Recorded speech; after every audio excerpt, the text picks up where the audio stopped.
Welcome to the June 9th meeting of the Ware Conservation Commission. I'll call the meeting to order at 7:08. I am Andy Fulton, the chair of the commission.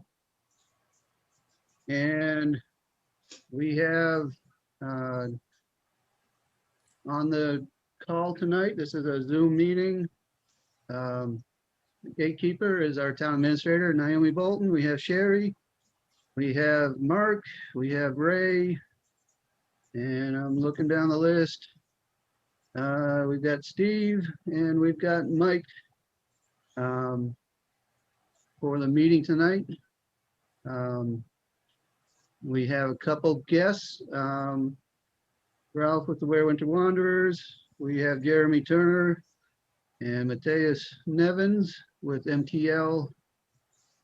And I will press continue. All right, there we go. Let's see. Seems like we've had a busy spring. We've got some projects underway. We've got some continuation, it looks like, from discussion from last meeting. And we also have a quarterly report from our contract town forester, Jeremy Turner with MTL. And I would like to, as we are paying our forester tonight, bring him front and center for a report, unless anybody on the commission has other items that need to be brought right to the front of the agenda. So speak up if you do. You'll need to unmute yourself, Jeremy, and I'll hand it over to you for a quarterly forester report. All right, loud and clear, folks. Sounds good. Great. Happy June. Thanks for inviting us in again. And I wanted to first introduce Matthias Nevins, who's in the background here. We're a new team member for us since last October. He's I think he's just about to become a licensed professional forester in the state of New Hampshire. So that's in the process, but he's been a key player in helping our team move our forestry management to the next level. So bright, capable guy, and I'm eager for you guys to hear some of his reporting later in the update here. So I did send an agenda out yesterday afternoon, and I'm just going to follow that.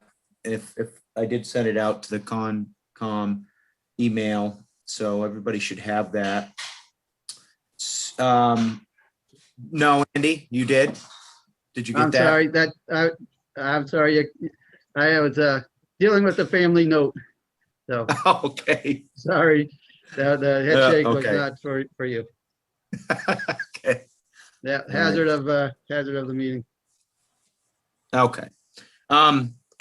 Yeah, so I thought I'd begin tonight with continuing our discussion and ultimately, hopefully, a decision on the RFP for the Poor Farm survey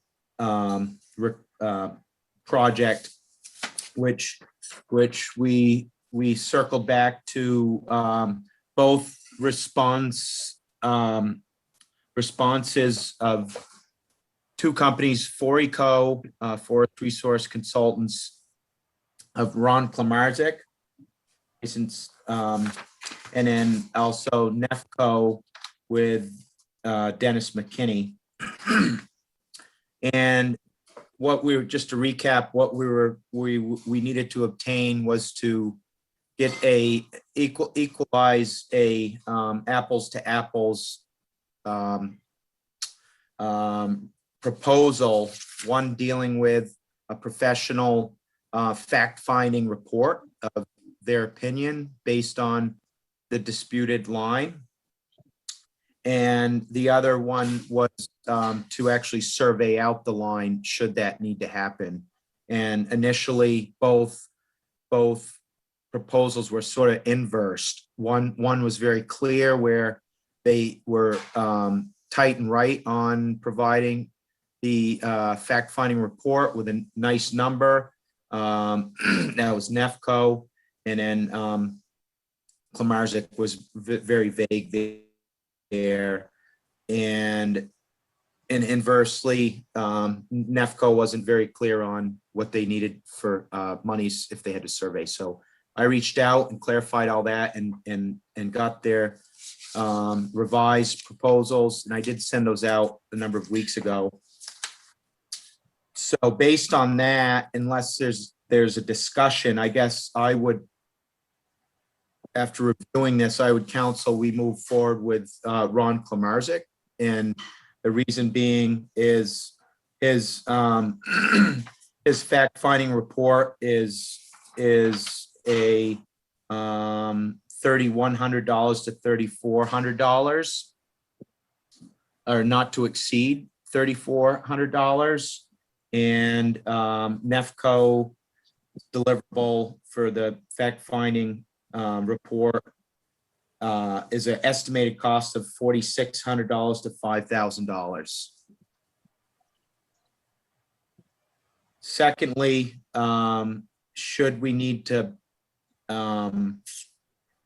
complete some type of boundary surveying motion for ECO with Ron Klamarzik, he's clearly states he's $50 an hour, and the very worst case scenario, the cost would not exceed $19,500.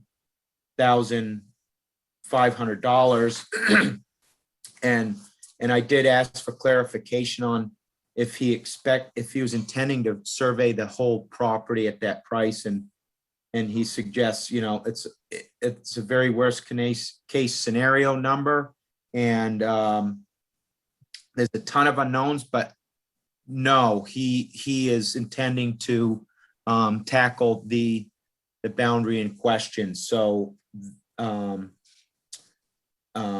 and that's in my mind, that's a pretty easy one as we engage, and if it gets to that point, we can further ratchet the intent and motion forward on if we are surveying what exactly it is, and just keep the reins on what that trajectory would look like. And as far as NEFCO goes, their hourly is $110 per hour, and the recordable survey line in question, they're suggesting a not to exceed a 10 grand. So not sure if any members are up to speed on all of this, and if they have any comments or opinions on who and what we should move forward with, or if there's any questions, but I think it's probably a good time to do that if the chair agrees. Jeremy, have you worked with Ron before? Nothing directly, but indirectly, I have several clients that have had him engaged in surveying, and mainly conservation groups that are needing to hire to preambulate a easement project. Yeah, so that's about it. Okay. Nothing direct. And I think Jeremy's suggestion is a good one. Any commentary from the commissioners?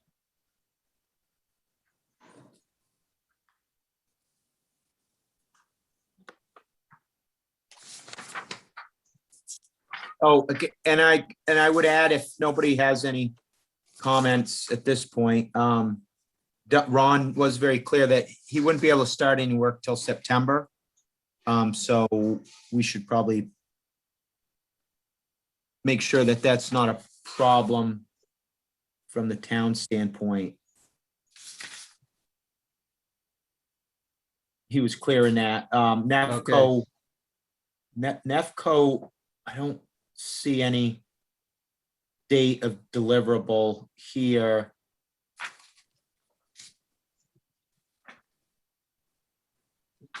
No.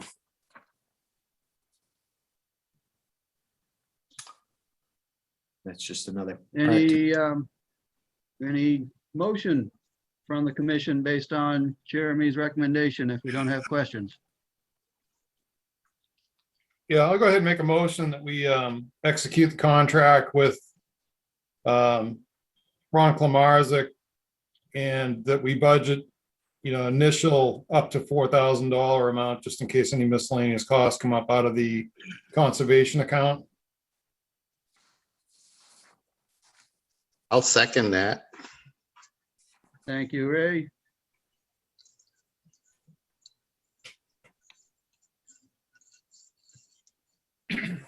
All right, well, we have a motion duly made and seconded. Now's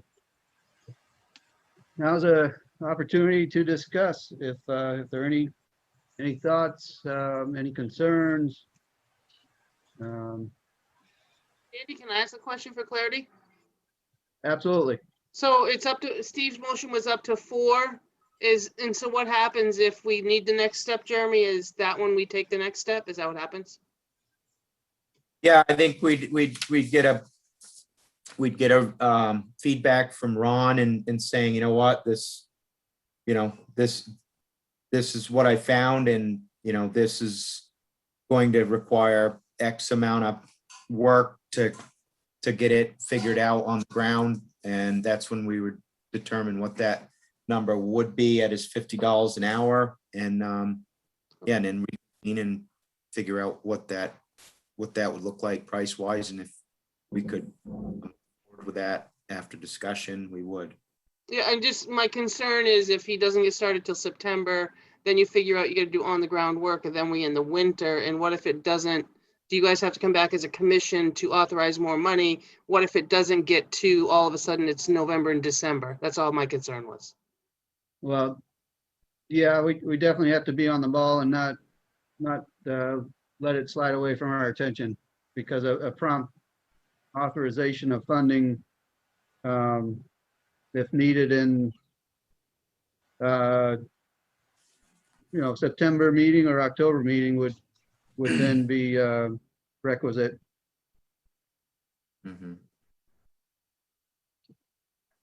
Steve, do you want to consider an amendment to your motion regarding executing a contract?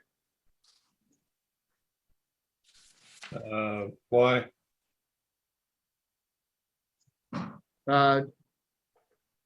Designating and conveying authority for somebody to sign the contract for the commission?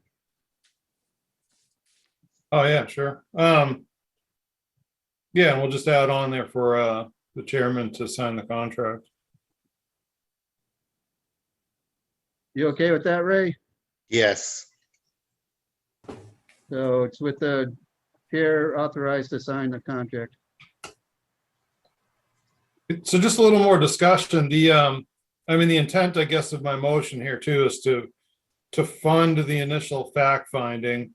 If we have enough money, enough information just from that and don't have to do field work, then, that's the end of it. But I want to make sure and just get Naomi's opinion that we've met the requirements of the purchasing policy, and we will be able to extend into the second phase of this without any further outreach to potential contractors, because that's the intent. So if Ron comes back and says we've got to do field work, then we would just authorize whatever that amount is if we feel it's prudent, but we would not recompete anything. So Steve, can I just ask if, so you guys met your obligation by putting it out to bid. Now you're awarding it. Would you consider maybe in your motion to revisit if necessary for phase 2 without going out to bid? Because I think that's the fair way of doing it. Okay. You already got 2 bids. You've already got to do phase 1, but you also want to keep moving forward with the authority to be able to enact upon phase 2 without going out to bid. So Right. You know, I just think you want to leave that in your motion so it's open so that everybody's clear that you're going to bring it back without putting it out to bid if you know. So that would be my thought. Good thought. So I'd make an amendment that we authorize up to $4,000 for phase one with Ron Klamarzik, the chairman being able to sign the contract, and that the intent is if phase two is necessary, the Conservation Commission will stay with the same contract under, with this contractor and authorize the additional funding required. Perfect.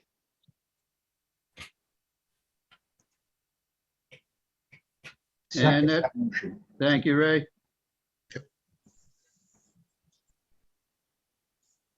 All right, any other discussion?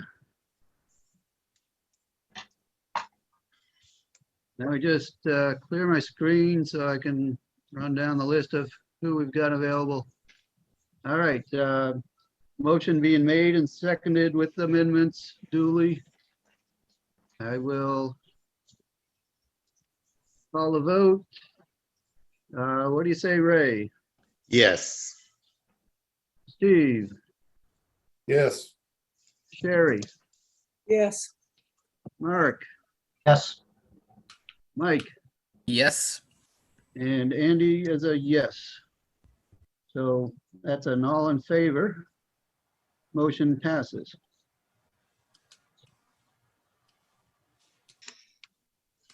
Thanks for working through that one for us, Jeremy. And remind me where I find the paperwork. Was that previously sent? If you just let me know when that was sent so I can easily find it, I will get that squared away, and then it's a bit of a wait until September.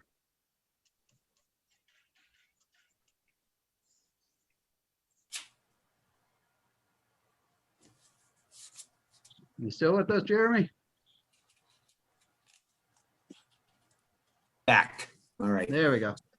So yeah, so moving forward, I will notify both entities of what we determined and how we'll move forward, and from Ron, we will get some paperwork for you to review and sign, and then we'll hopefully get him going soon, and if it's September, then that's when it is.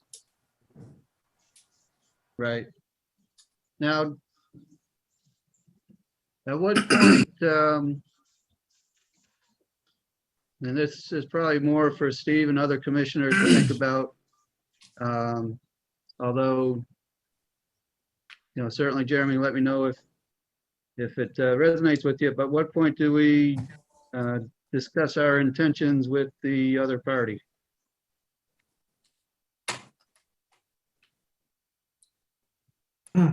Andy, I had a discussion with Laura the other day. Sure. Yeah, essentially, we're going to see what the results are, and we have the results. Then we will attempt a boundary line agreement, and if that doesn't fly, we're going to bring them to court if to settle it. Laura said that it's important that we just get this thing settled.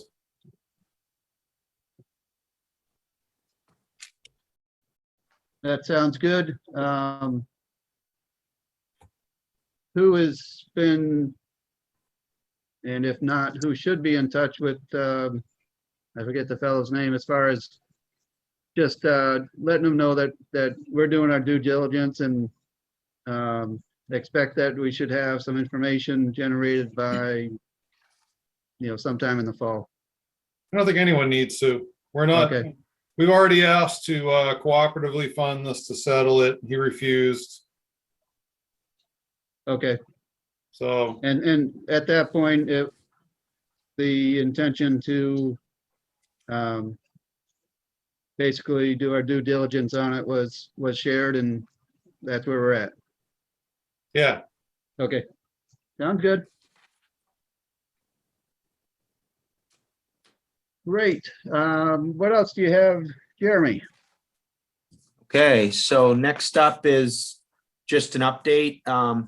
Let's see, recently just completed the second phase of the town forest boundary line repaint and re-sign. So what that means is we're 2/3 of the way through the 30+ miles of maintainable boundaries of the town forest. So the last phase, which will be next year, that will include the last largest properties involving the Eastman Conservation property and then the Felch Farm. So yeah, so things are looking really good there.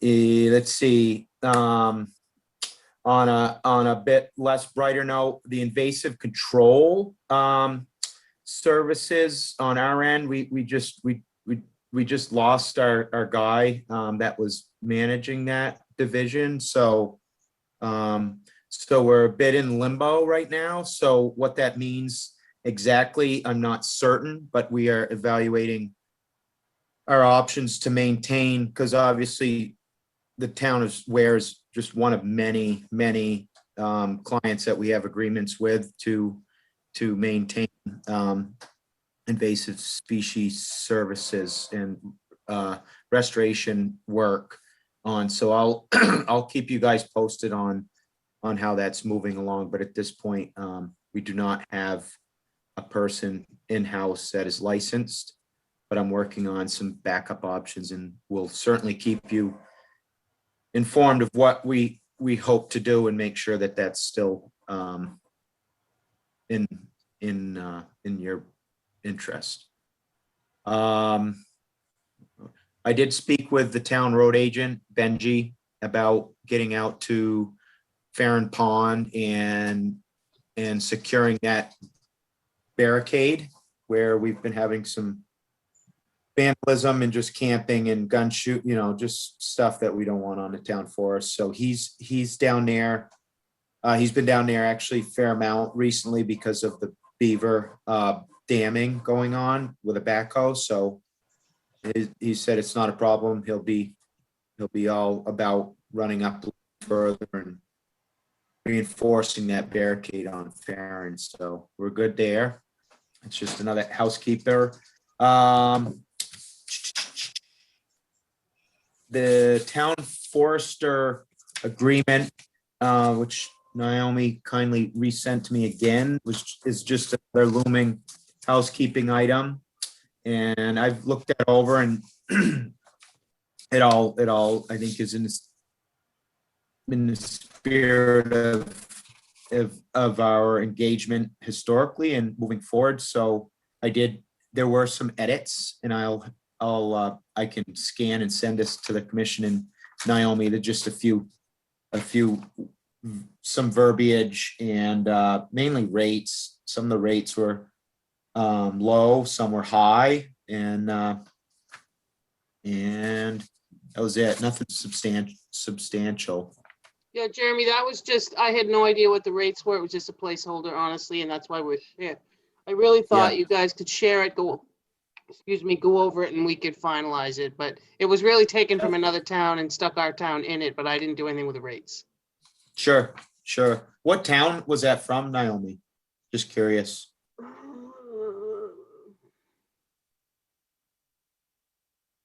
I want to say it starts with an N. I think it was Northwood, maybe?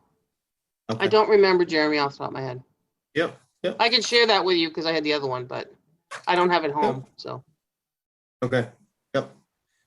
So do we want to discuss my edits, or do you want me to just ship them to you guys? And I mean, they are what they are. That's what we've been using for years. Yeah, why don't you go ahead and circulate those and I don't, unless there's some puzzling part of it, I don't think we need to go through that point by point right now.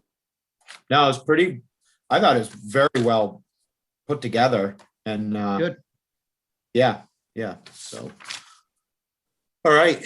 And let's see. So sort of wrapping up my end of things. I wanted to kind of pull in Matthias to provide an update on some of the projects he's been leading up, and then other than that, I'm good with everything I've reported on, and if there's any questions, now or towards the end of the meeting, I'll stick around, but I was going to hand it over to Matthias if that works. Just before you do that, are we in, we got what we need as far as moving ahead with the FSAs and the invoicing side of things? We in decent shape there? Yes, Good. to my knowledge. Yep. All right. Asking. I'd love to hear from Matthias.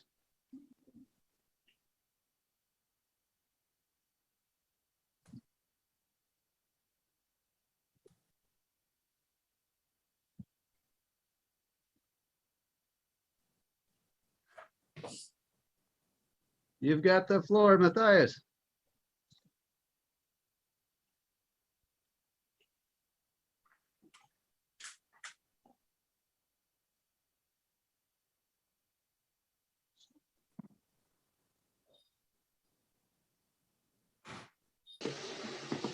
True enough, Mike. We can't hear anything from Matthias. Yeah, Hey, there's something. you got something? There we There you go. go. You're on. Hey, nice. Hey, everybody. Thanks for bearing with me there, and thanks for having us to the meeting tonight. I'm going to give just a quick update on Toby Hill Town Forest, the timber sale, exciting project there, and then give an update on the Eastman Conservation Area, Eastman Town Forest, with the update to the management plan. So to start with the Toby Hill project, it's been great getting to know some of the properties in Ware, just generally. The town has some amazing assets there in terms of forest properties. So pretty impressed, kind of as a newcomer to the area, with what the town has. So Toby Hill is I think a really great, exciting, smaller property. It's about 53 and a half acres or so, as you all know. And so I've been working on putting together a small timber sale there. That was on the docket. That's kind of, up and coming management. And so what we're looking to do there is, currently on the property, there's a lot of really young hardwoods developing on the property. So it's, a lot of really nice oak and birch, and maple, some really great sites with some smaller diameter trees, but they're just really, it's really a great mix of species, and we're just really excited about that. So the work that we're kind of prescribing and we put together is really focused on kind of promoting the growth of those young trees. And so it's really kind of it's kind of investing in the future of that forest, which given the mix, it can be pretty exciting. So the harvest removals are really focused on a lot of white pine. It's kind of, there's larger, moderate to poorer quality, from a kind of a market standpoint. White pine, so it's large diameter and it's overtopping. So it's over top of a lot of that hardwood. So really the focus of this harvest is to go and kind of remove a good portion of that white pine and encourage those young hardwoods. And there's a little bit of hardwood removal too, as well. So overall, it's a pretty, it's a small project. I estimate that the harvest area is about 20 or so acres of the 50 acres. So it's, it's not going to be extensive. There's going to be some non-commercial activity that we're hoping, when we put this out to bid, we're hoping that a contractor is going to be excited about this project and kind of recognize, okay, this is, there's a little bit of work that we're going to do that's hopefully they'll, can jump on board. And one of those is actually girdling trees, some of the larger white pines that have really no market value, but they're over top of these great hardwoods. So we're looking, I have about 30 or so, 35 or so trees out there identified for girdling. So that just kind of creates a dead standing tree. And it's an amazing wildlife feature. It's, still holding on to carbon, but it limits the shading of some of those hardwoods. So those are some of the kind of the features of this. And so this we put together the sale. It's everything's all marked and put together, and we've ready to put it out to bid if you all are ready for that. The big the piece here, it's like I said, it's not a we're hoping to kind of break even, I think, on this sale. It's not given the it's kind of a future investment here, given that the the profitability of the harvest is limited. So it's hoping to break even on this project, but we'll have a better sense of that once we start to show the job to potential loggers and getting a sense of what they think of the project on the ground. But so yeah, that's the quick rundown of that. So in short, What's the anticipated timeline on that? yeah, that's another thing that we'll have to, well, it's ready to put out, it's ready to be shown to potential loggers. And in terms of how long the harvest might take, is that kind of the timeline you're looking for, Andy? No, more, you like to have it go out to bid in whatever, 2, 3 weeks, 4 weeks, a month. Show it takes about a certain length of time, and then it's, coming to an agreement with the logger, and then, is this winter work? Is this potentially next year? Is this fall? Where do you expect the time when the equipment's actually in the woods to be? Yeah, I think this could be, it's a smaller project. I think it could go this fall or into the winter, ideally. But what do you think, Jeremy? What do you think for expected timeline for this? Yeah, I would say if we get the green light tonight, then we'd move on getting Mary Rice. I think, is she still in the town? But anyway, getting a notice, public notice up to the town, so they could post it internally, and then we would also begin to solicit locally and other what we feel are matched companies, the workforces that would should be invited. And so it'd be a couple weeks notice, and then we'd be showing this to those parties and that were noticed and interested, probably sometime early next month. And then usually it's about a week post the showing where we get the bids back, and then we review those and then make a decision. So I'd say, by the end of July, we'd have a pretty good handle on awarding the bid. And then that typically those bids are, or the projects are contracted out for a calendar year, with obviously restrictions to spring and et cetera. But like Matthias said, it is a smaller project, though it could be a bigger project for a smaller crew too. So Right. long answer, Andy. It'd be under a year. Yep. Well under a year to get completed. I'm sure it would get done prior to that. Thank you. Andy, can I ask a couple of questions? Please do. When we girdle the pine trees, since it's a man-made killing of the tree, in essence, are we creating some sort of liability for us if somebody is walking through the forest and some dead branches fall down on someone?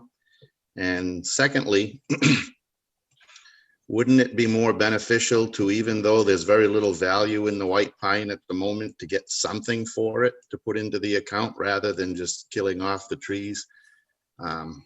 For the sake of the wildlife, we could leave a few, but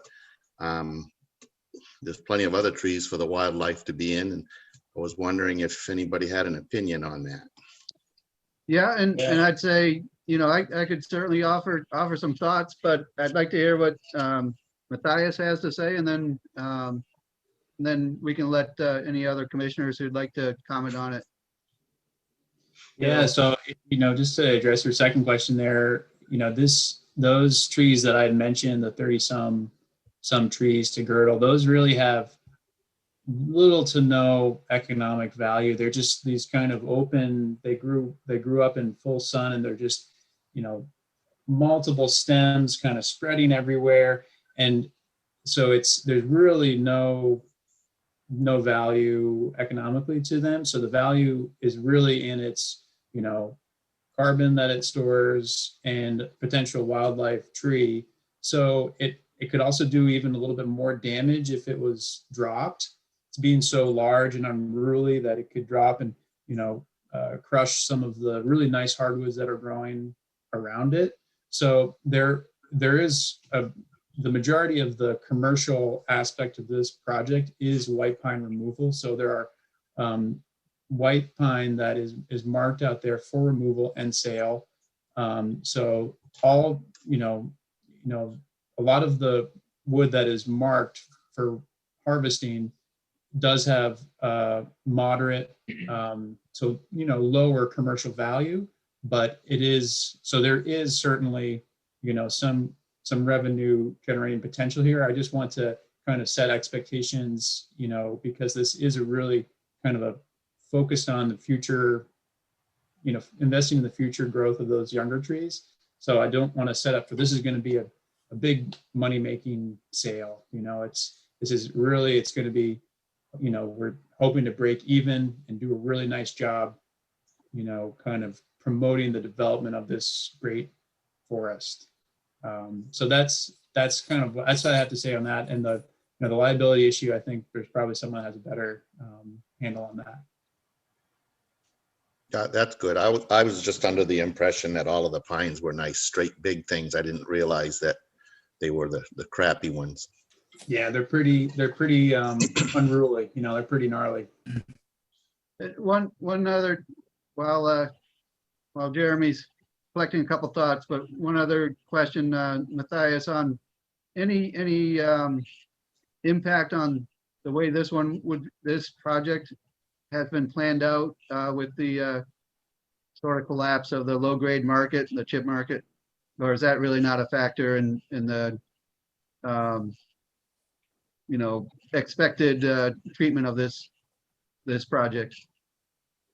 Yeah, I mean, that impacts all sorts of, you know, impacts everything and limits the, you know, marketability of a lot of the wood, obviously. But you know, the volume here is not very, very high, you know, so it's not I guess in some scenarios where you have a lot of volume of that pulp material that's going to be removed, that it would be a job that, you know, we maybe want to hold off on or focus on other jobs. So I think, you know, the volumes are low, and there is some saw log volume there.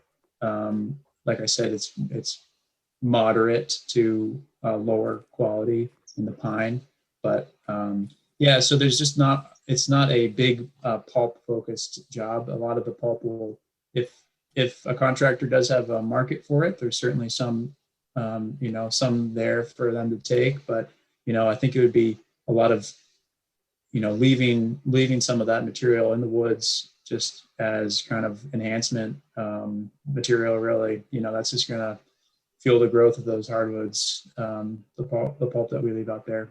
But Thank you. What do you got, Jeremy? What do you need, Andy? Well, a comment on the question of liability in the forest with an activity like a girdling, and any other thoughts on top of what Matthias had to share with us? Yeah. So, in terms of girdling, we're usually very mindful of where we practice girdling, and obviously there's places that are more reasonable to practice that tradition of severing trees standing and letting them slowly die. And so yes, it creates a standing dead tree, and yes, it at some point will fall down. And so that said, we do not girdle typically around trails or high use rec properties, just in general. This property where we've concentrated a fair amount of the girdling is in arguably an area where there's probably very few people, if at all, that even walk through there in a calendar year. So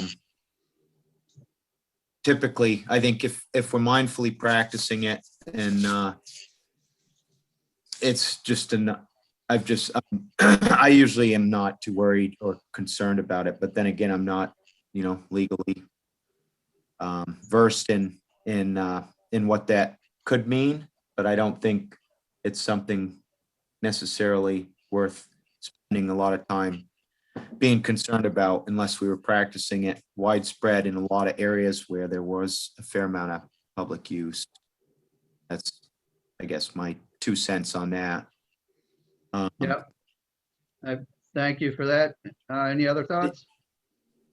Yeah, and I think just echoing what Matthias said, this Toby Hills is a nice it's a nice complement to a lot of the land that the town owns, because a lot of the land and forest conditions that the town owns are in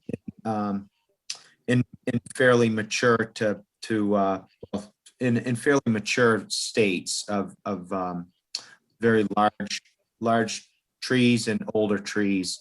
This property has a nice complement in terms of its age classes, is much more ratcheted down in time. So we're looking at a lot of like 20 to 40-year-old trees, especially in a hardwood cover type. So our efforts up there per the planning is to nurture that age class up, and with it being openly and honestly an improvement effort, and without much, if at all, in income. And in fact, if we show this to several parties and their response back is that, it's gonna cost the town to get this work done, and then that's another scenario that could happen. Yeah, And- yeah, well, let's hope not, but it's Sure. good to keep that in mind. Yeah, And yeah. the clear point is we're not as a town in this to in a one size fits all maximize revenue generation. We are managing forests, we're managing the ecosystem. So I appreciate your sensibility to all that.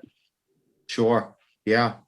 And I would comment, just for the record, in all the years we've been working together, 13, 14 years, well, whatever it is, all of our harvest projects have been net earning in a pretty big way. timber sales net over $100,000, just one, and multiple tens of thousands of dollars of income.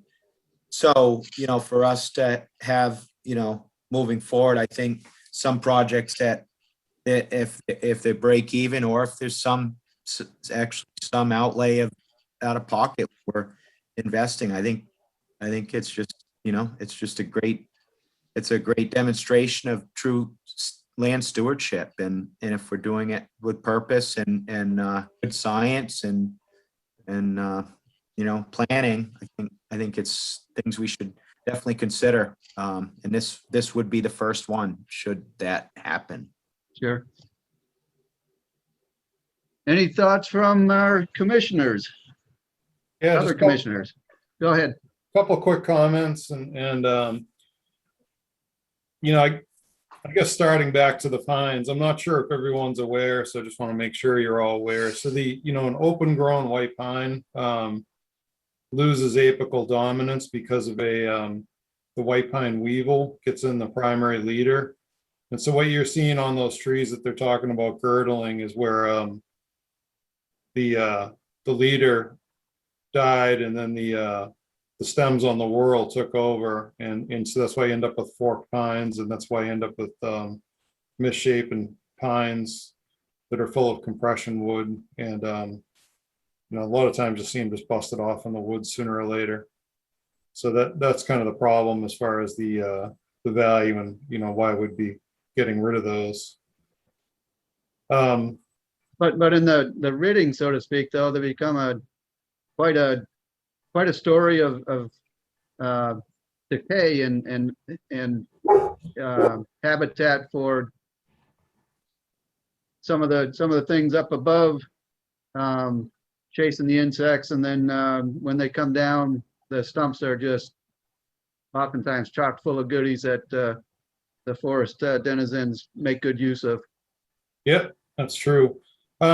Quick couple of questions just on the prescription and what we're doing out there. I'm curious if we removed 100% of the ash, and it sounds like this is kind of an even age scenario that we're working with here, and just wondering like what kind of basal area we're taking this down to, and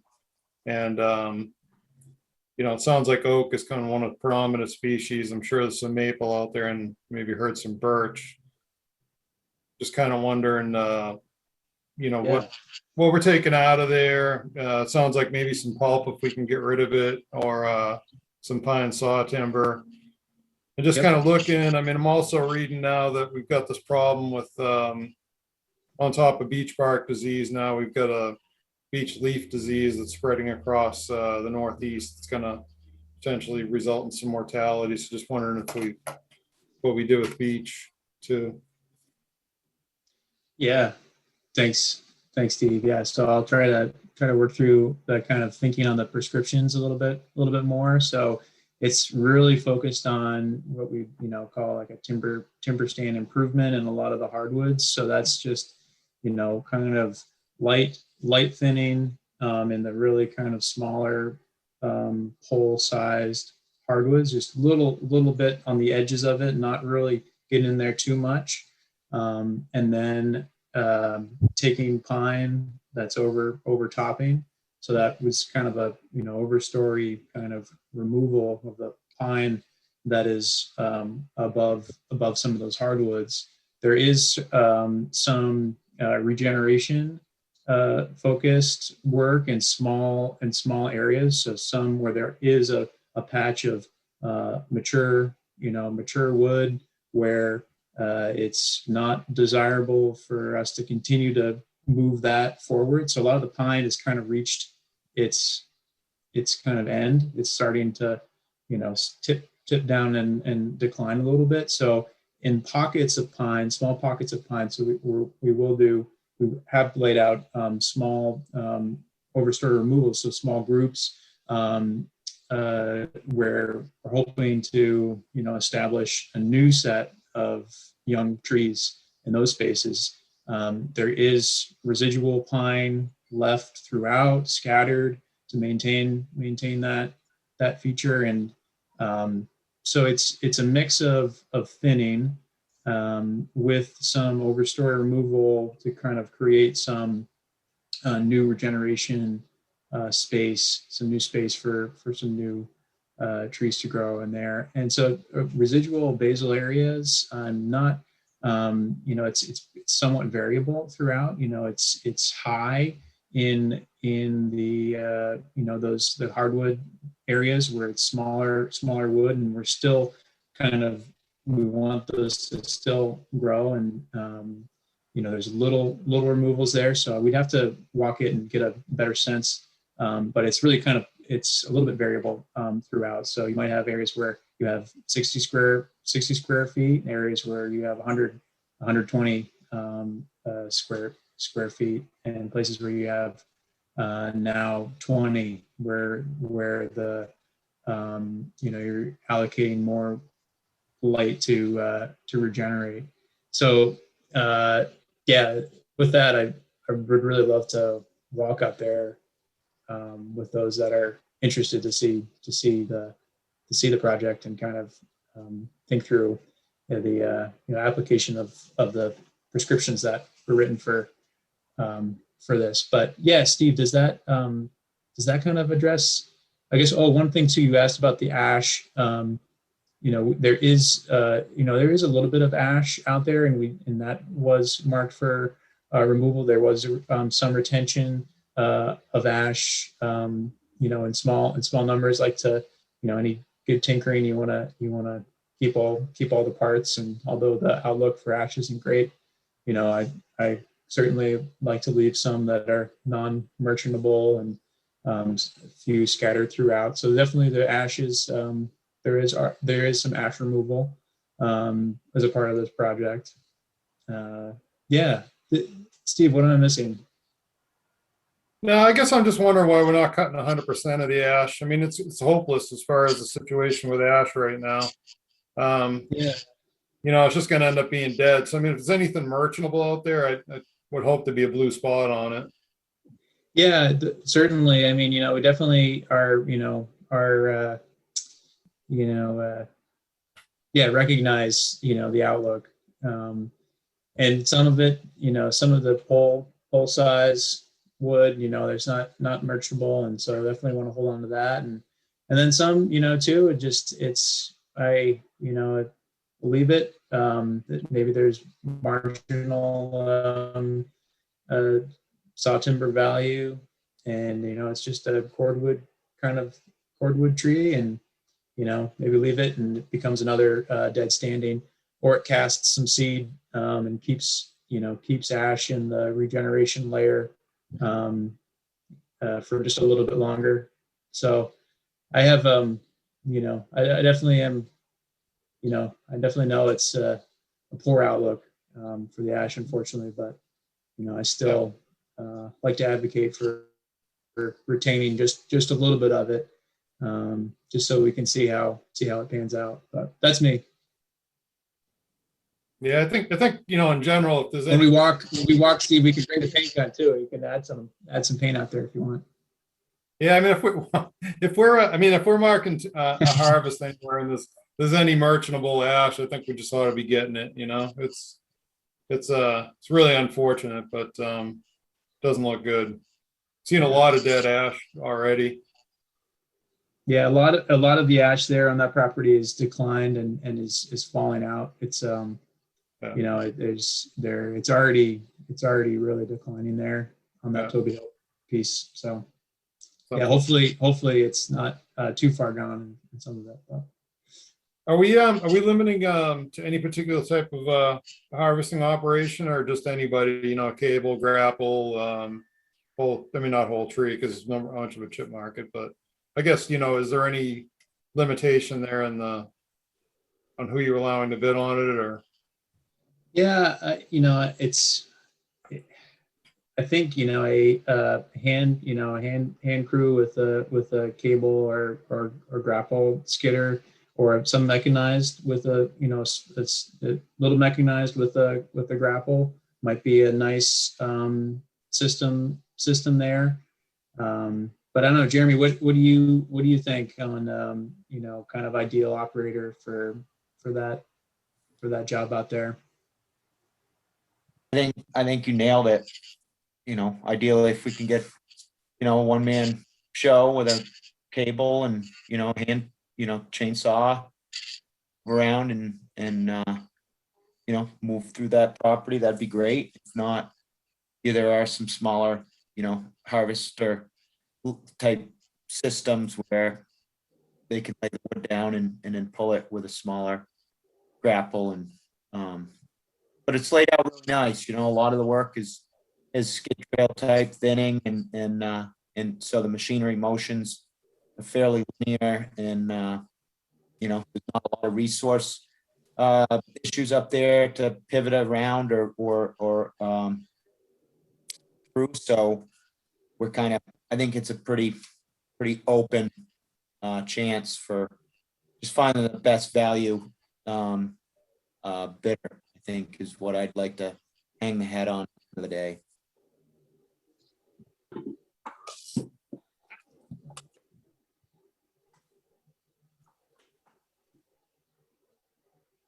So do you guys do you need a motion or something to do?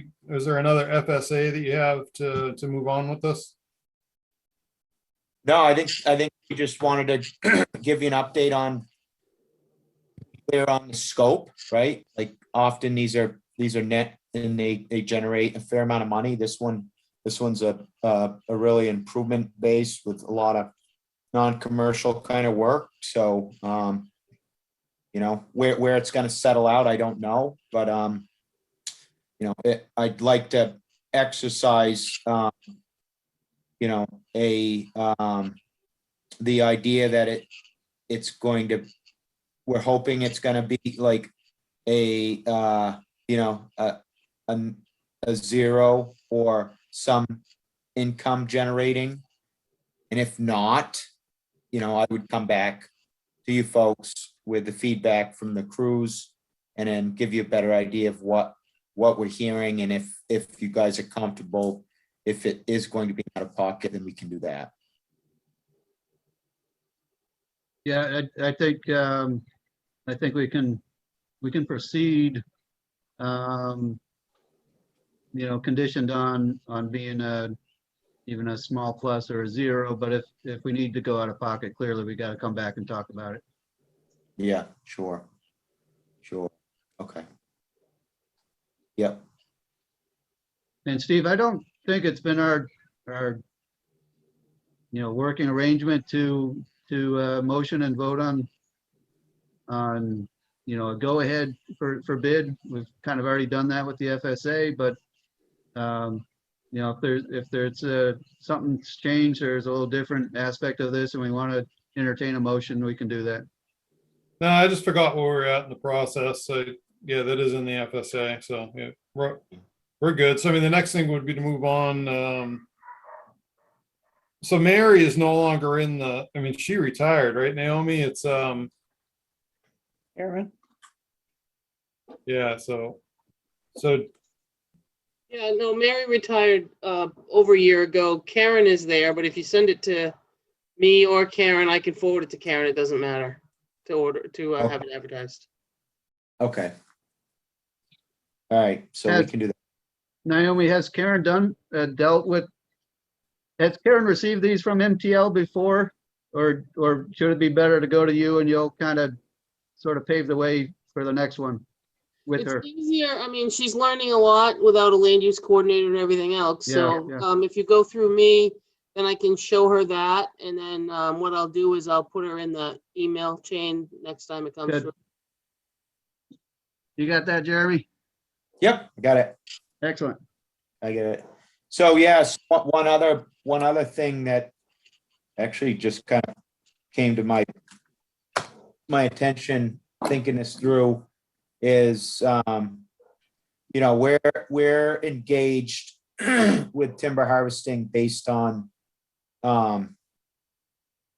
earnings of products sold. So I'm just Yeah. thinking through. That's a good point. Yeah. So we'll Yeah, a percentage of nothing doesn't leave you much for a decent chunk of no, work. it doesn't. No, it doesn't. And we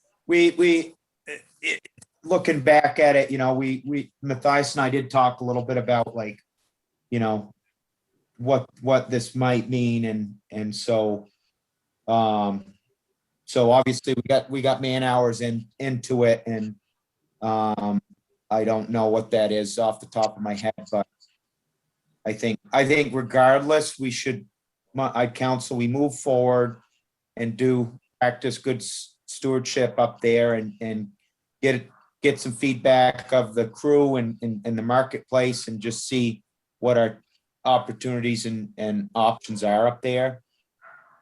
And I can report back, but I just know it's not a moneymaker, so it's just something that you're not going to make any money on.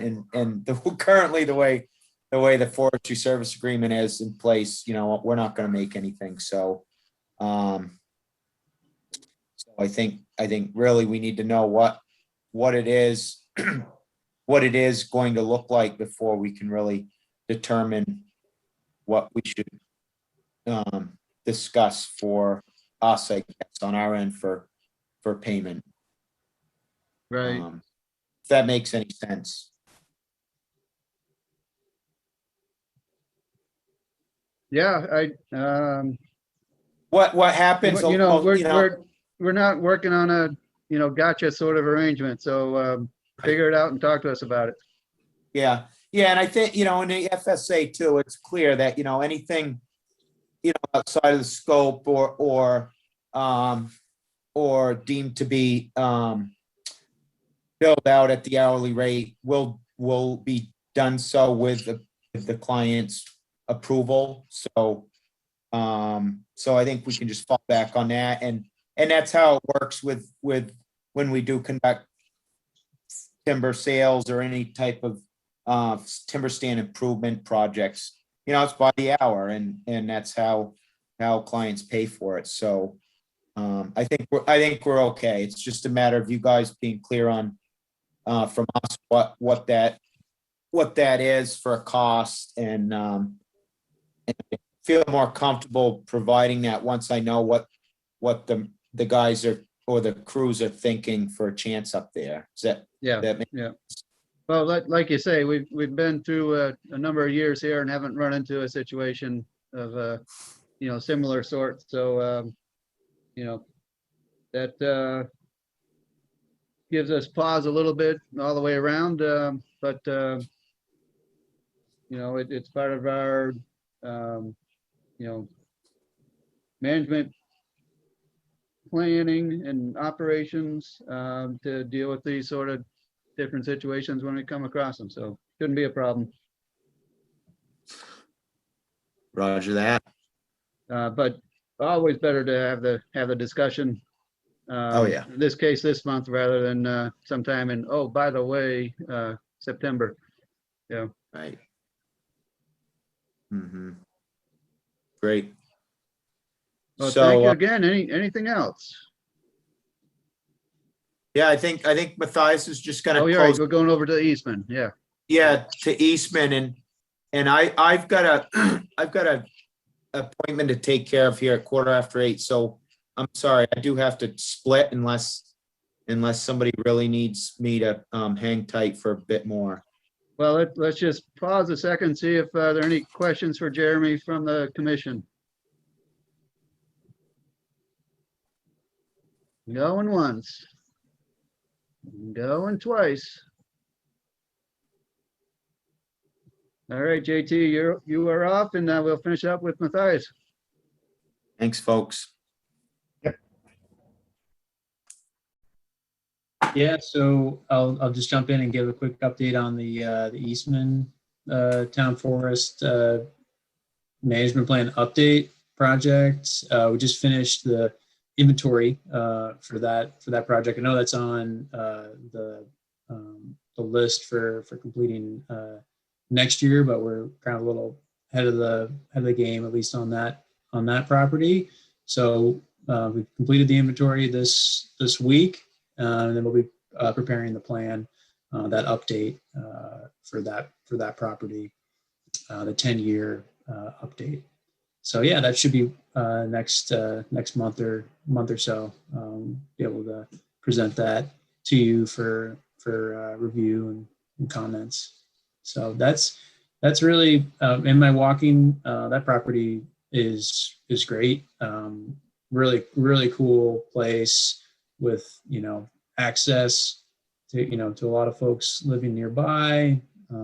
Some potential, some nice potential recreation opportunities there. I think with some of those existing trails that lead from the cul-de-sac and different points of access and the rail, the kind of the old rail bed. And so there's some cool recreational aspects there. From the forestry side, I think those areas that were harvested in the last 10 or so years are responding well and are looking really great. I walked just recently through kind of the southern portion, which was probably, I think, by my look, about 10 year or so ago harvest, and just nice response. So that's looking good. And the other opportunity, we'll spell it out in the plan. There's potentially opportunity for management in the north west corner of that property, kind of near the high school. So that the access to that is a little tricky. So we'll have to kind of think about that together as a team. But yeah, and then the core of that, a lot of that property was harvested fairly heavily a while back prior to the town ownership, from my understanding. So that's still that's just kind of developing young hardwoods. So overall, an exciting property, and look forward to sharing that plan with you Curious, all soon. Matthias, whether you saw any moose sign in the time on property recently. I can't recall. Yeah. I can't recall if I've seen any. It was pretty abundant when we purchased a good while back. Yeah, Just curious. yeah. There was a old rub, signs on some of the younger hardwoods, but that seemed old.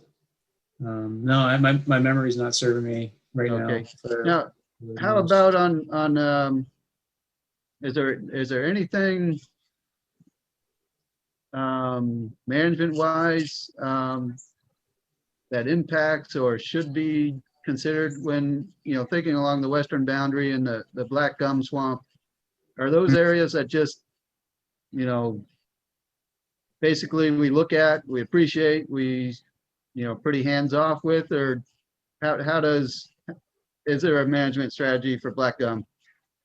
Yeah, I think that's a sensitive area, and kind of a really cool feature. I think management is very limited in those type of settings. Yeah, with the black gum, I think that's a special community to have, a special piece to have. But yeah, no, I have to look back at the map. I believe it's not up in the northwest corner, more the west central side. Okay. There's a brook that feeds in there somewhere. There's Yeah. a brook that feeds in and makes that wet area. Right. Yeah, no, I think that's an area that that far area, it's remote. The access is challenging. Yeah, I think that's an area that kind of let nature kind of lead out there. Sure. And how about coming back down to the southern boundary, instead of northwest, the southwest, thoughts on the field that we've been playing with, a bit of a pollinator habitat, and just what we ought to do to keep the clearing and not get behind the 8 ball there again? Yeah, that Sam, the invasive fellow that moved on, took a look at that and wrote up some thoughts. So Sam said for that area, the field is starting to transition into more woody stems, small trees in some areas, and there is a good presence of invasive species, mainly burning bush.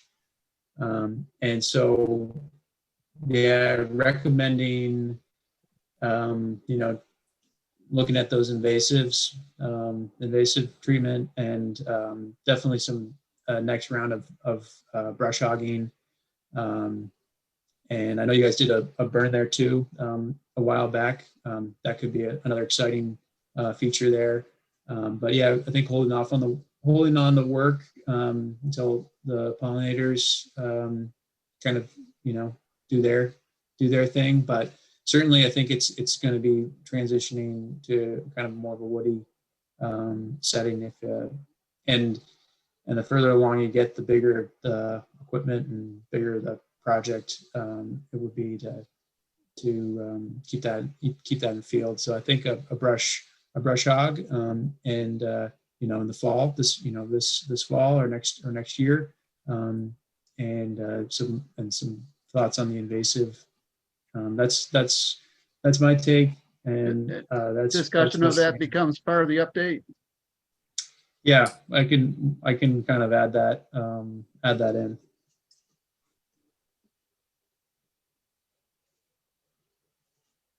Andy, we talked about, I think Naomi was supposed to check with the insurance company about whether or not I'd be covered as burn boss out there.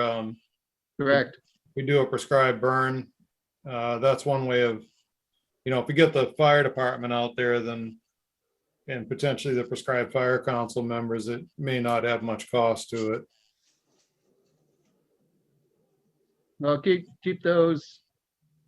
We want to keep those discussions, those considerations, Yeah, moving along, and let's just stay up on it.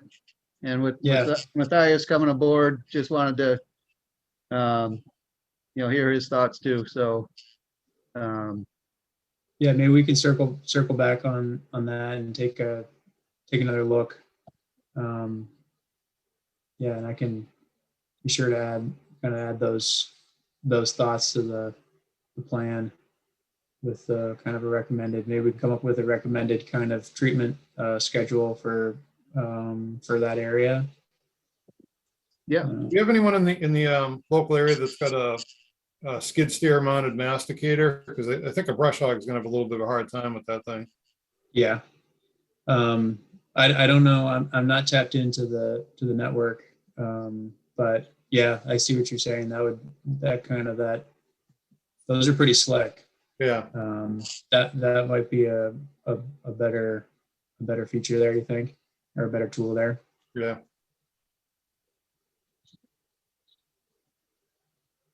Great. Well, yeah, maybe we that's a point of discussion there that I can kind of be on to keep me moving forward and keep engaging with you all on that. terrific. Any other thoughts? Oh, I had one before I forget. So the northwest portion of the property is loaded with vernal pools up in there. Mm. So I think kind of ledgy vernal pool areas. I just remember cutting in from 114 behind, above the high school. Yeah. There's some pools in there, some pretty significant ones. So I think we ought to consider how we're going to traverse that area if we harvest and buffer the pools. Yeah. So just not letting a bunch of light in on them and damaging them. Yeah. That's a good point. I'll try to key into that a little bit more. That's there's quite a bit of white. There's a fairly large white pine white pine area out there, and some kind of a little bit more mature kind of oak hemlock. zones. So that's Does, kind of what I uh, was keying in on up there. does hemlock have some saw value to it? It's Just in pretty. general, I'm not talking specific to Eastman. Yeah. There's, I mean, there's Colby Lumber. They saw hemlock. So yeah, it's certainly, if you're close to a market, you have access to a market. It definitely, there is some. It's marginal. It's kind of tricky. It has to be really very nice hemlock, but it can be a little tricky, and it's a little bit prone to this kind of wind shake. Yeah, I mean, I think if you're in the right place, I mean, we did some work in Canterbury, and definitely recently this past winter, and certainly sold a good volume of hemlock. So if you're tapped into a local, someone local who's interested in it, but yeah, it's not up, on the highest, the list of the most sought after market wise, but The funny thing with hemlock is it's actually been pretty solid as far as the ability to get rid of pulp too, just because of finch and prine. Hmm. At least around, seems like around this area. And then, like you said, I mean, the price per 1,000 board feet's not super high, but it seems like hemlock will always move around there. Some of the local mills seem to be interested in it. It's never been a real big problem moving it.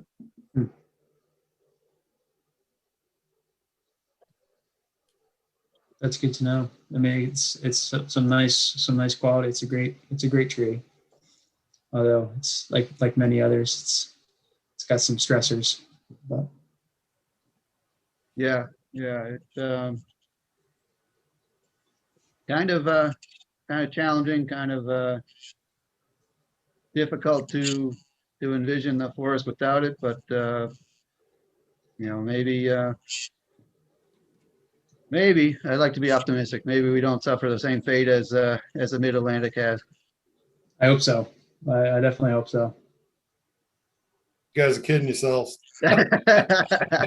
Oh, come on. Here comes a voice of reason. It doesn't hurt to be optimistic, maybe, but I'm seeing what's going on in the woods in New Boston, man. It's elongate hemlock scale and HWA Yeah. hammering them. yeah. Yeah. Well, Matthias, it's been good getting to know you a bit here. Glad to have you step up to the plate and work with us. Hopefully we can do some good things for a good long time. Yeah. Thanks, guys. Thanks everybody. Thanks for having me, and excited to work with you all. And yeah, look forward to getting out on the land sometime, this summer or fall, to kind of look at some of these projects and some of the properties. So thanks again. Yeah, Thanks. not a bad idea if you're gonna, somewhere down the road have a decent chunk of time in town, especially as hopefully we get beyond the bulk of the pandemic concerns. Yep. Hopefully we can be able to spend some time in the woods to not slow you down, but to for those who might be interested, get a little bit of a direct feel for how the work's done. Yeah. And tap into the collective knowledge too. Everybody has, experience and knowledge. So yeah, bring that together. Make a powerful team. Great. Last thoughts? Try to find those things that you're like, oh, I should have mentioned.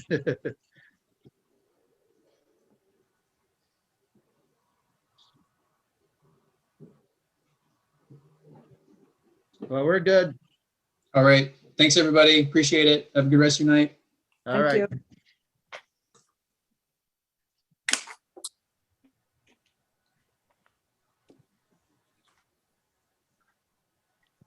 All right, Ralph, you've been very patient tonight. We move on from our paid guests to our paying for it guess. Sorry to, have you hanging for an hour and a half, but you see a little bit of what we do with our forester. It's pretty significant piece of the puzzle for the commission here, and hopefully benefit to the town. And it's actually work that you guys have interest in, and hopefully not too tough on you tonight. But go ahead. Where are you at with? I believe we're probably over to the Duck Pond area, right? Yeah, well, back onto, on Duck Pond Road, that town piece, what I asked for last month, if we could get a right of way, and the last I knew that, that was gonna be, the town council, I guess, was gonna research the existing right of way or two right of ways to see if we could overlay, and I'm just wondering what your decision was on that, if you heard any information. Can you tell me anything about that? Steve, do you want to Steve, go from there? Yeah. Oh. Okay. Yeah, go ahead. Okay, so, yeah, I talked to Laura Spector Morgan from Mitchell Muni Group, who's our town council that we worked with for a very long time. And she went ahead and we talked about the Snowmobile Club situation, and it sounds like we do have the ability to overlay one easement on top of the other. And so, any of any of the parcels that the town has been conveyed in fee, we are able to grant an easement to the Snowmobile Club. So, what we discussed is that the Snowmobile Club needs to get a surveyor to describe, essentially to, go on the ground, make sure that what we're going to convey is on the town property, because it hasn't been monumented yet. So they're going to have to figure out from, whatever monuments are actually there. And they'll just go ahead and put together a draft easement for the town council review. I think the best bet, when the club goes out to a surveyor, would be to ask them to draft the language for the easement, and it's a perpetual easement to pass over with snowmobiles and, throw in their maintenance equipment and to maintain the vegetation and, and the trail beds. So just make that all real clear and just, I think the best bet, and the surveyor is going to be able to tell you, is probably get that down on a map too and get it located. But yeah, it's definitely a green light. So now, the club just needs to go ahead and take that action to get it drafted up and get the field work done. Will the club need to put boundary pins on that thin corridor? I don't have it in front of me, but I know there's a very thin corridor until we get up to about where Luke Drake's property is, where our current trail is. Do we need to mark that boundary, those corners? Do we need to put pins in those corners? I think the best thing would be to start talking with the surveyors that you're going to use and get their opinion on that. I mean, personally, not speaking for the commission, I'd like to see some kind of monumentation on where the trail is going to go.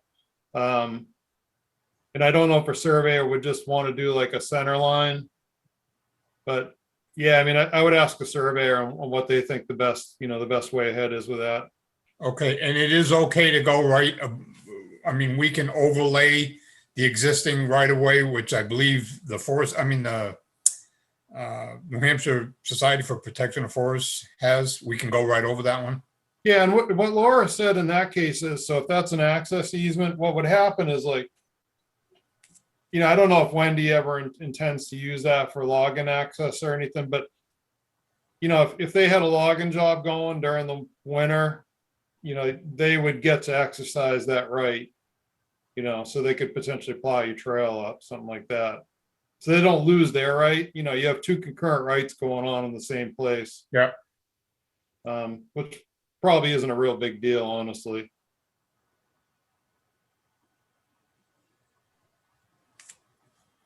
Okay, so so I got this down. So we need a surveyor to draft this easement and submit a verbal details of this trail, of this right of way. Is that what? No, nothing verbal. It's, they're gonna draft an easement deed. I'm sorry, I meant the language. He needs to draft it with the language. He needs to, he needs to draft, I would ask the surveyor how they want to handle it. I'm sure, usually attorneys get involved with deeds, but yeah, the surveyor is going to describe where physically the trail is. And then also, you can talk to your surveyor about what they recommend for monumentation. Maybe just the center line pins would do it in the case of a snowmobile trail, and then describe a width, in either direction. But again, a surveyor should recommend that. And then you'll have them draft, or, working with an attorney, they'll draft an easement deed. Ideally, you'd have a plan that also goes in the registry of deeds that goes with it. And and then we just convey it to you in perpetuity. Okay. All right, I don't think I have any other questions about that. So, So Ralph, it's a pretty big deal, and this is the sort of thing that we're not gonna go ahead on a handshake sort of thing, because, it gives that access that you guys can depend on. yeah.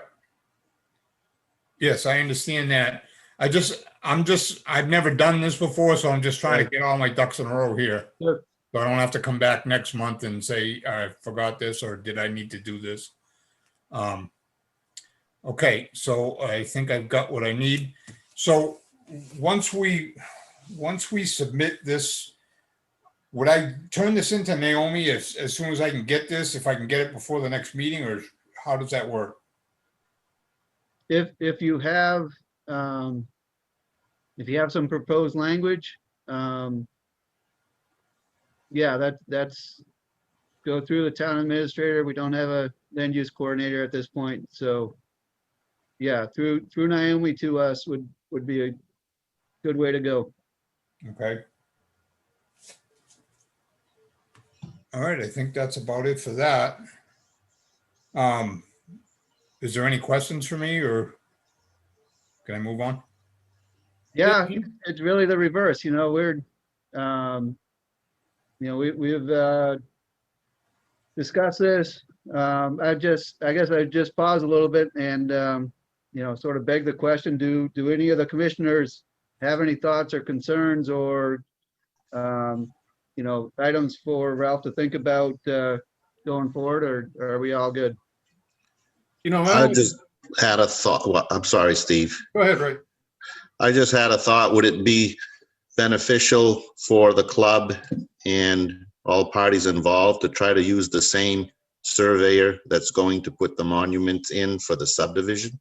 So they have everything on the same, you're not getting two different parties trying to gather the same information on where the boundaries go.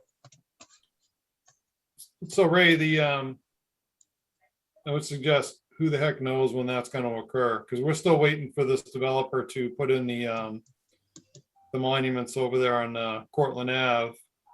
It's the same developer now that's in there. I think the club should go with maybe they have someone they know that wants to do some work, inexpensively for them, or it just needs to be a licensed surveyor. So I would do it as quickly as possible, and for the least amount of money as possible with a licensed surveyor.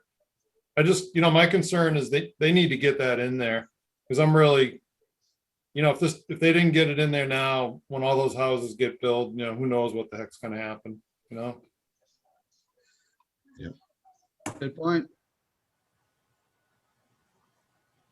So Ray, yeah, I just echo Steve a little bit. It goes back on the club. But if there's any point of contacts or point of knowledge, folks that know something about what's going on out there, and that information can be shared person to person, terrific.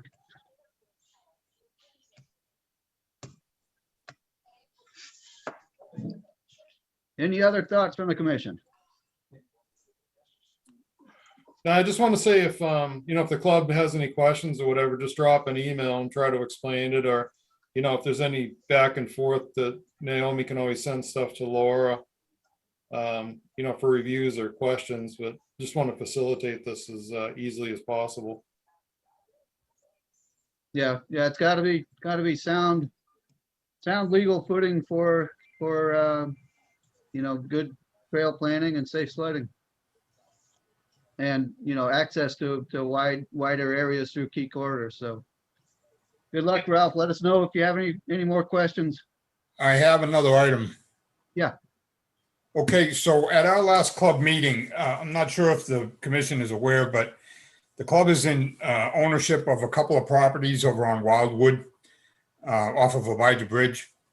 And we have come to the decision that we would like to see if the commission would take that over from us. We would like to donate it. There's no cost, no strings. There's about, it looks like 13.7 acres. They're two separate lots. They do not abut. One of them runs up to Abijah Bridge Road. In the center line of the river is one of the boundary lines. So it's you can see that one from the road. It's substantially wetland. I think it would be a nice piece of property to keep out of developers' hands or whatever. And then the other one is further back down Wildwood, but again, it runs, one of its property lines runs the center of the river. So that one it looks like it's probably pretty wet, but it's good habitat land. The club has no use for it. Again, we're not looking for anything in return. We discussed it at the last meeting, and I believe it was a unanimous vote that we see if the Conservation Commission would like to take it over. Yeah, and that's something that Bill has mentioned more than once over the last few years. I have nothing but admiration for a club who look beyond and say, well, who might be a good steward of this piece. Any other thoughts from the commission? So conceptually, as an individual, makes good sense, but I'd like to hear from any of our other commissioners on the concept. The only thing we have on that, Andy, is the fact that the trail does go down through there. So we would want an easement on that again for snowmobile trail to stay there. But it abuts property, if I understand Bill telling me, water area there it abuts conservation land on the other side. Good point, Mark. Good points, Mark.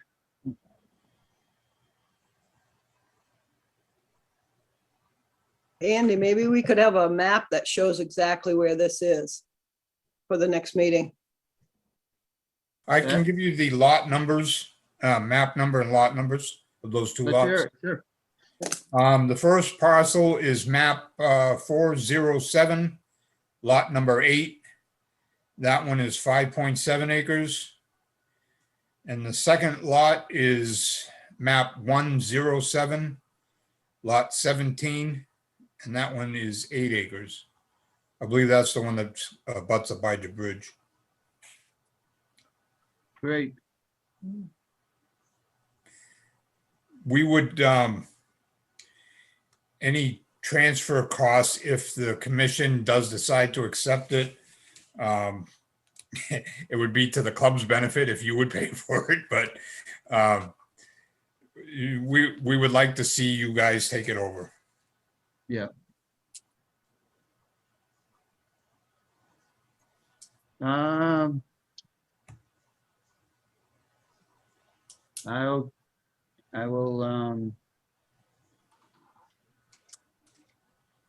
trying to think whether so that intent would be reflected in your meeting minutes. Is that something that you could send along to us? Yeah, I could. Presumably, you had minutes from the meeting.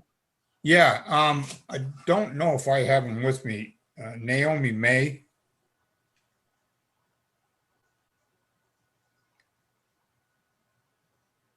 Ralph, I don't I have think- them with me, but we can get them to the commission. That's not a problem. Yeah, okay.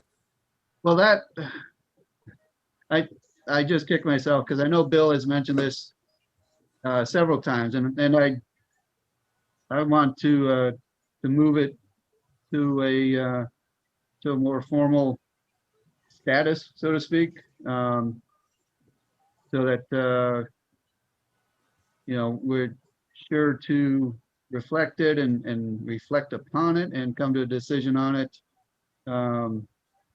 We have accepted similar properties oftentimes along water courses where it's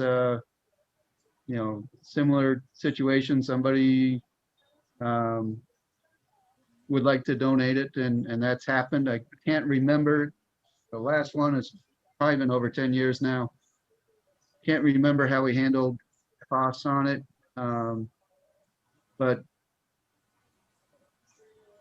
I would say, I'd ask actually Steve, based on recent discussions, any sense on what the just plain transfer cost might be on something like that? Yeah, not much. I mean, it'd just be drafting up probably a quick claim deed in this case, or, maybe a warranty deed. Depends on, just have to check with Laura, but, if it comes out of the town, legal account, it doesn't cost us really anything. So just looking at the tax map there, I mean, we absolutely want both of those parcels. One of them is on the, up in that wetland that, that we had the check dam installed there years Right. ago, Yeah. right there.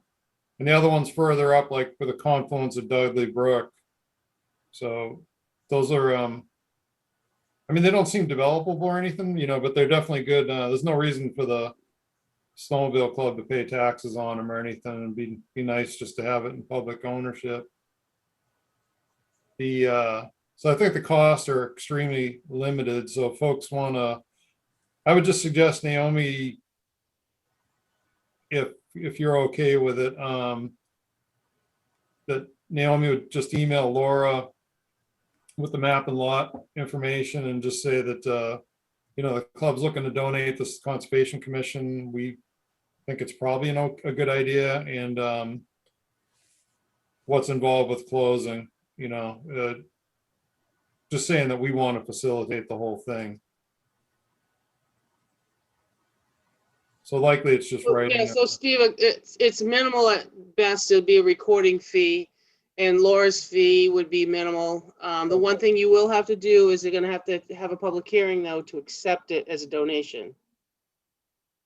Good point. Yeah. So that happens because I just looking at the tax bill and it's over, two of them together are over $5,000, which is where you have to have a public hearing for value. So I can set up a public hearing. We can get the information to Laura, and I can give you guys a cost. Because the public hearing probably wouldn't happen till the first meeting in July anyway, because we're on a summer schedule.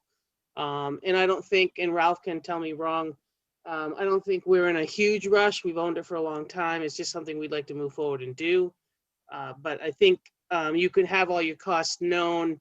We can have the public hearing scheduled. I think it's a no-brainer, but that's my 2 cents. Who's public hearing? The Board of Selectmen's? Yep. Or ours? Because it's going to be a town piece, you know what I mean? Even though it's going to be through conservation, just like others, so. Yeah, because, well, if we're purchasing from conservation, then there's a different public hearing for that. So that's Yeah, just, I just want to figure out, I think it's honestly going to be just recording fees because there won't be any tax stamps because there's no cost. yeah, the only thing would be if Laura wants to do a title search. Yeah, well, I mean, I can ask her. Yeah. Because like Yeah. you guys, the club could convey it as a, I don't know what kind of deed that was conveyed to them, if it was a quick claim deed or a warranty deed. I believe it was quit claim only because it was part of the gentleman that owned it all died and we had to go back and get the heirs and it was a mess, so.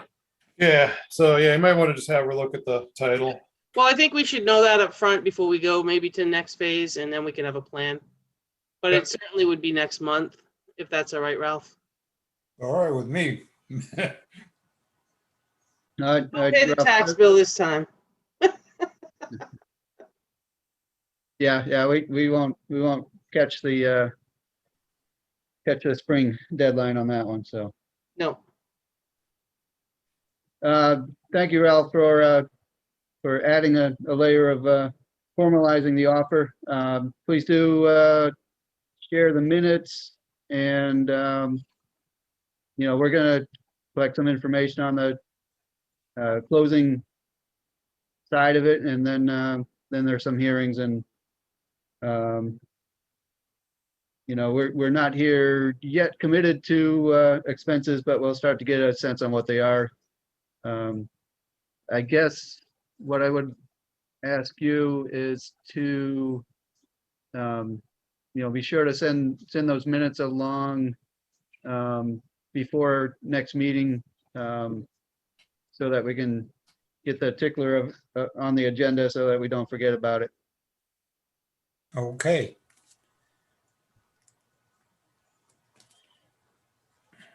And like I said, with response facts, presumably we'll get a response back before July. We'll also have that prompt from the other end,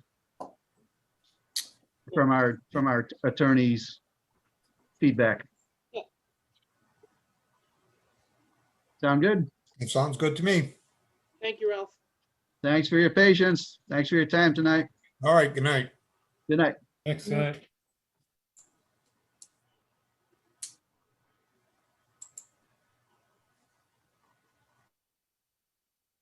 And I apologize. I should have asked for, before Ralph signed on, input or thoughts from other commissioners, but anybody else? Thank you, for the ones who have weighed in. Any other thoughts? All right, let's, you got Just- something, Mark?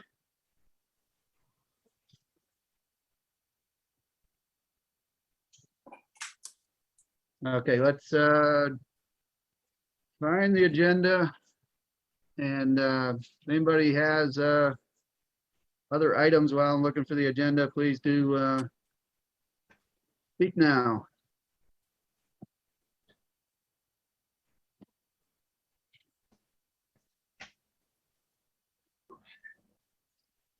We've got to discuss a few things related to one of the acquisitions and may need to go in non-public to discuss it. Yeah, Steve, that would be a good thing to move up to the top of the agenda. Why don't you go ahead with that? It's gonna be tough, Andy, to stop your recording and start it again. Ah, I'm sorry, I was looking Oh. at the agenda, so let me. So I think, and Steve, you can Yeah. correct me, I think if you conduct your other, Says we're still recording, okay. right, so if you conduct your other business, and then you could do your non-public at the end, and then you can just adjourn afterwards, and what I can do is I can stop the recording, but if I stop it and start it, it ends up being two different, I don't wanna say shows, Files. you know what I mean? Yeah, two different files, so. Is Okay. that all right, Steve? Yeah, that's good. Okay. Depends on how fast we can wrap up. I'm going to bed here soon. I Yeah. agree with you. We don't have I- too much, I think, We've Really, done some important stuff. yeah, you've got a couple things and,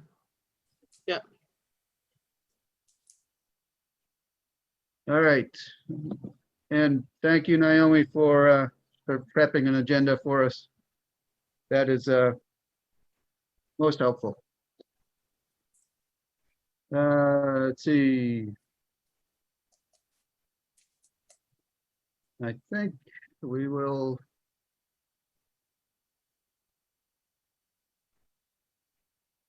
Let's hold on the minutes. Let's move down to planning board. Let's see, we have Avashan Realty Site Plan Review and Conditional Use Permit. 455 South Stark Highway. Application is for the proposal of a retail store on 455 South Stark Highway. 10,500 square feet, more or less.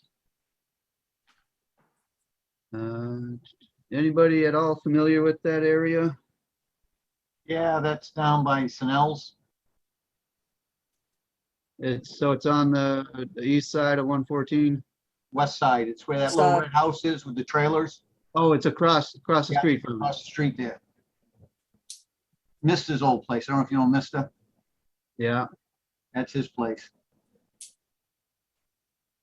All right, let me see if I can find my way to a plan. All right, there we go.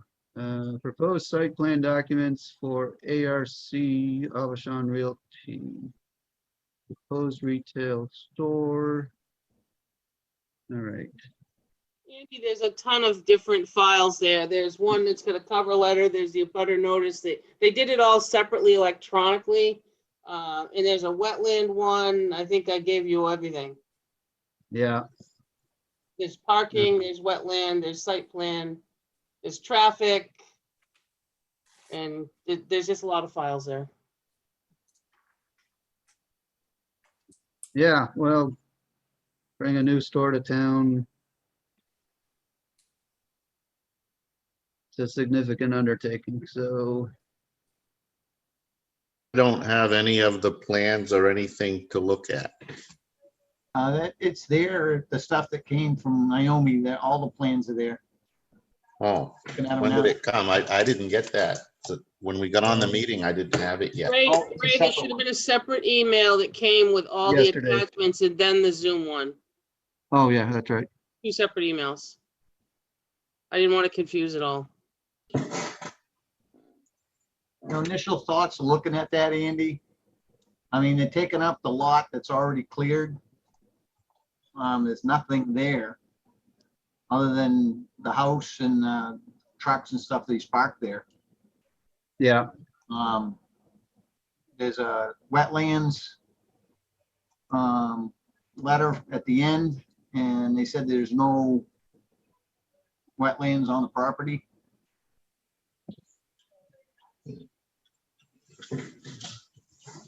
thanks, Mark, that's helpful. That was the last document in that group. All I got from Naomi was one at 6:30 that's labeled stuff. There's no attachments. And then the Zoom invitation has no attachments. I don't have anything else. Oh, boy, I'd like to get your eyes on it, Ray, so let's see.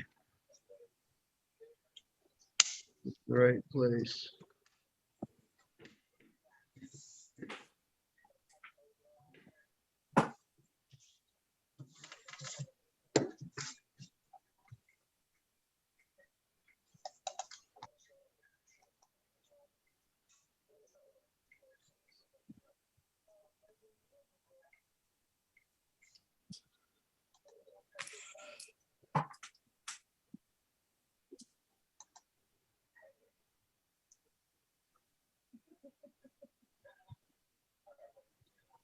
Ray, is your email ray at and then ends with erosion control?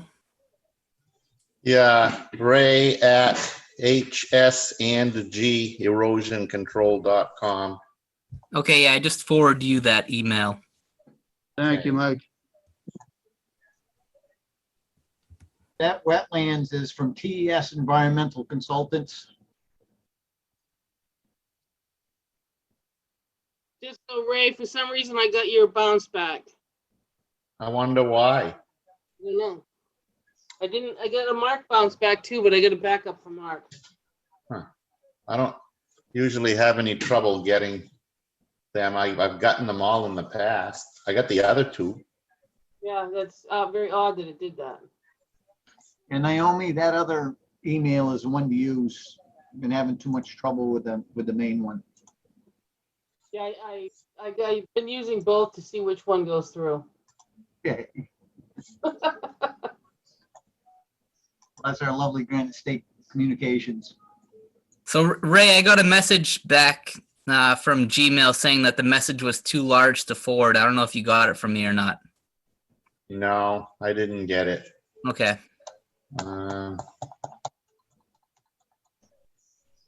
That might be where the, Yeah. where it bounced back, just might have got caught in the attachment size. Could be, but I get all of our stuff comes through Homestead, and I get some big plans and stuff through there all the time to do my jobs, so it should let it through. In the past, I've gotten them all. Naomi, are you trying to send that again, see if you get the same bounce back? It's Ray at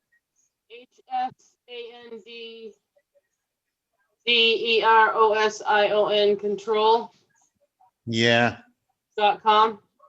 yeah. All right, so hang on, I'll just attach, I won't attach all of the plans. Will that help? Worth trying, Naomi. Good thought.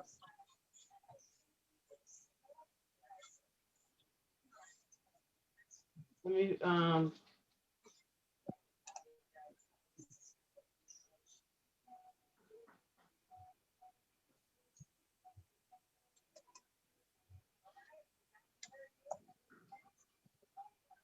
Ray, I just sent you the plan and the wetland cover letter. See if it Okay. does. I didn't do the whole slew of them.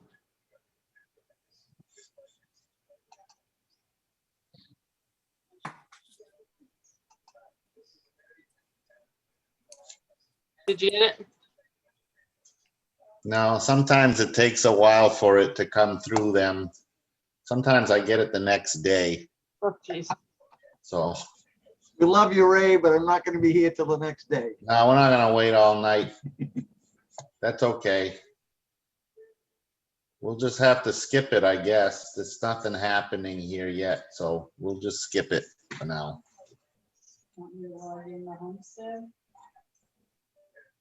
Well, by the time you log into Homestead, it'll be morning, so you're not gonna do that.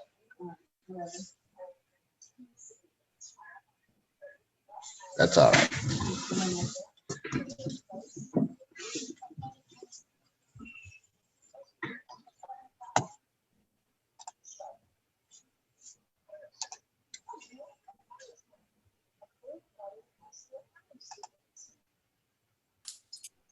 So we have a letter, as Mark mentioned, or Naomi also, from TES Environmental Consultants regarding environmental services, wetland identification delineation.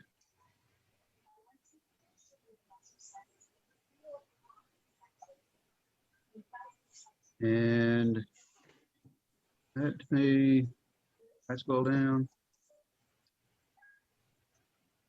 Giving methodology and a statement that there are no jurisdictional wetlands area on or immediately adjacent to the parcel.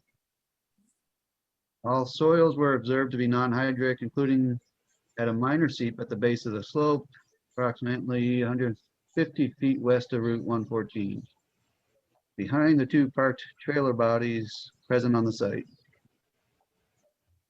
Originated from an old excavation into a hillside where a soil hardpan layer was exposed, discharging groundwater near the soil surface, but not for a duration each year needed to form hydric soil. Wetland stamp signed Thomas Sokolowski.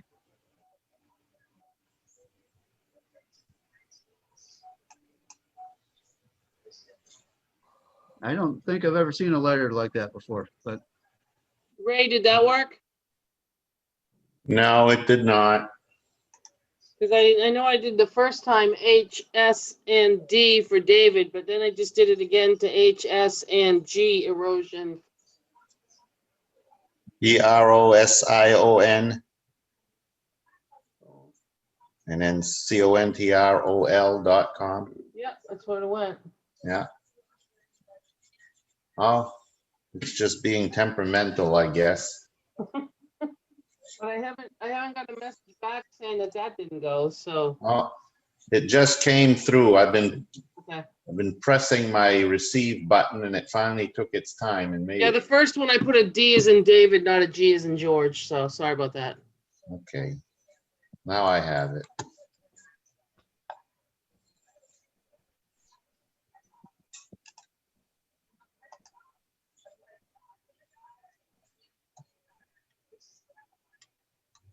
All right, just thinking strategically here, we have a statement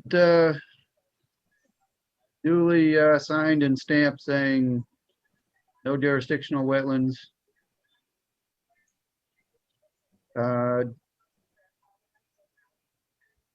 What can we offer planning board if anybody's found anything of substance for consideration from our sort of natural resource advocacy hat?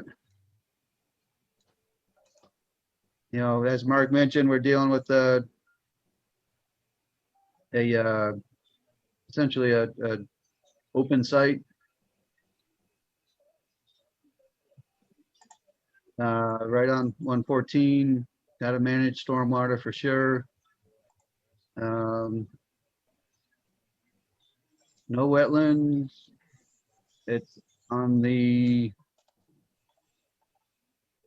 opposite side of the road from Otter Brook, I believe.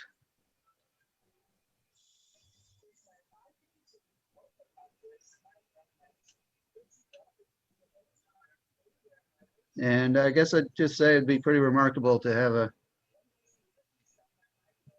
new paving, new building, new store to come in without conservation comment, but we've had some other firsts tonight. Maybe this is another first for us. It looks like they've done a really nice job with the design as far as all the landscaping, the detention ponds to take care of all the runoff. Everything looks to be addressed pretty thoroughly. Yeah, I agree with my naive eyes. They have, snow storage areas. It looked good to me. Done their homework. Yeah.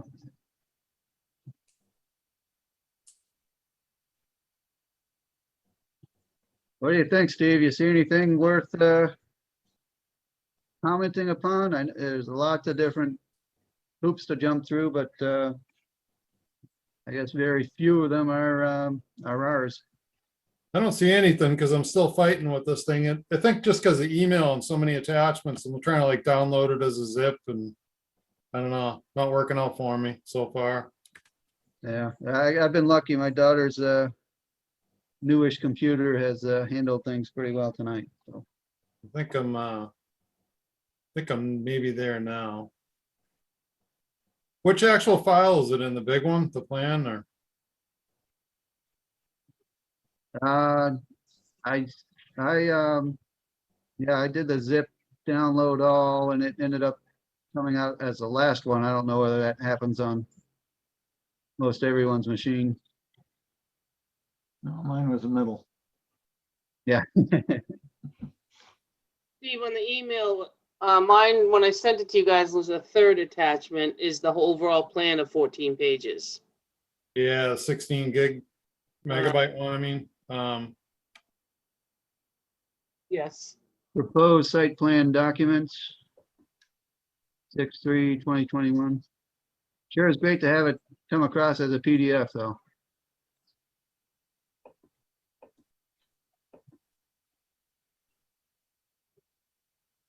Yeah, trying to get that one to open.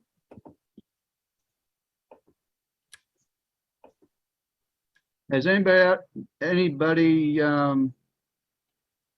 been able to see or verify that there's existing well on the site, or whether they're putting new well in?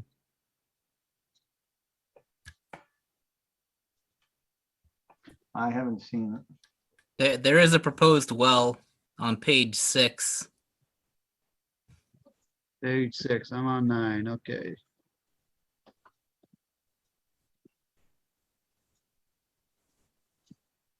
It's up in the northeast corner. Or I guess the compass is off, so the Oh, south, right, the right, south, they the got south the- corner.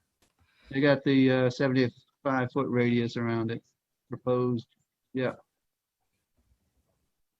And keep the radius on the property, that's a good idea. Right next to the building, pretty typical.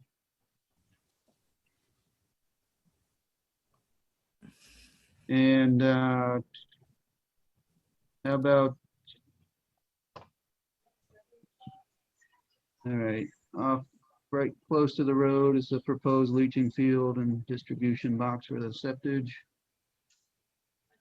Shouldn't be a great producer. Might not even as much as a residence, okay. Wow, pretty remarkable. I think I'm at a, thanks for the opportunity, no comment.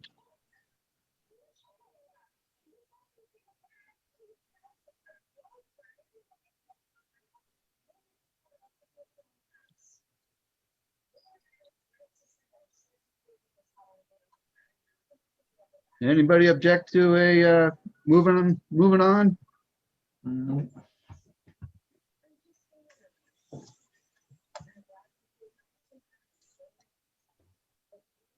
You want a couple minutes on it, Steve, or you good? Yeah, I'm just kind of looking at it right now. I got it open. Yeah, Is this thing big enough for a sort of site specific or whatever we're calling alteration terrain permit? yeah, alteration of terrain. I don't think they're moving enough soil to be an alteration of terrain. I think you need to move more than 1,000 yards of soil for that, but they're gonna do a Schwett plan, I'm sure, because it's over an acre of disturbance. So there'll be Yeah. a separate Schwett plan to be approved. It's 100,000 square feet, I think, for alteration terrain.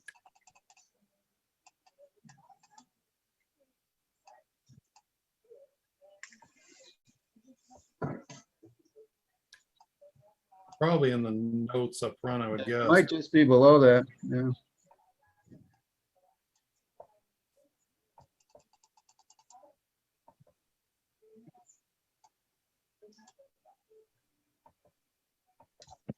I don't think they'll be disturbing that much. If you look at the last plan, out of the 6 acres, they're taking a very small portion of it for this development.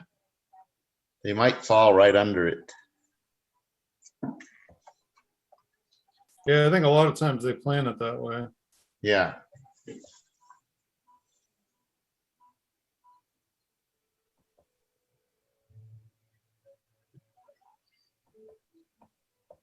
Ray, I just know you're quick looking at these things.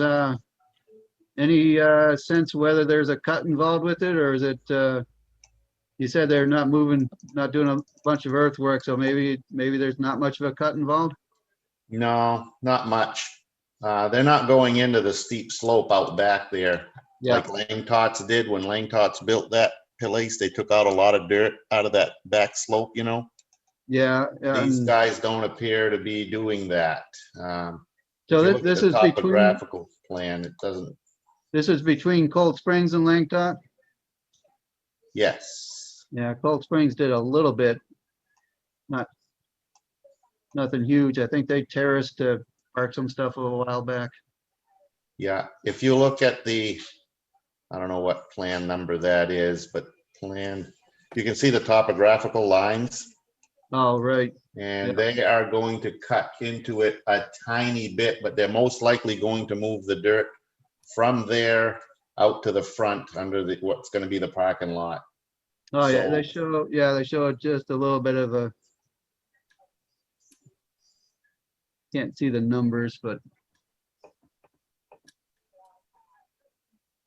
For most of the jobs I've done in the past, I've never seen an alteration of terrain permit for this type of site, so I'm just going by that, but they did such a thorough job on this plan that I would imagine they'd have that covered if they needed it. Yeah. What's this for? Do we know? Sounds like a hardware store. I've heard it's not hardware. I mean, Naomi may have heard something different, but I heard it's gonna be a dollar store.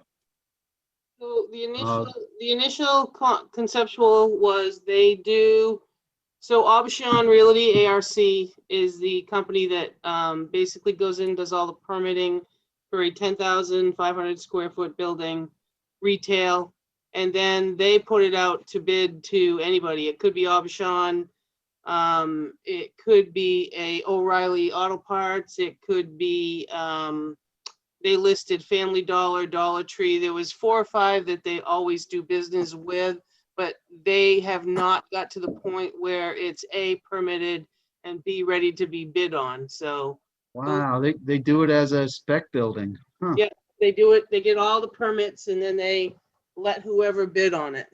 But those are the 4 that they've always dealt with. That's what they said at the conceptual at the planning board. Interesting.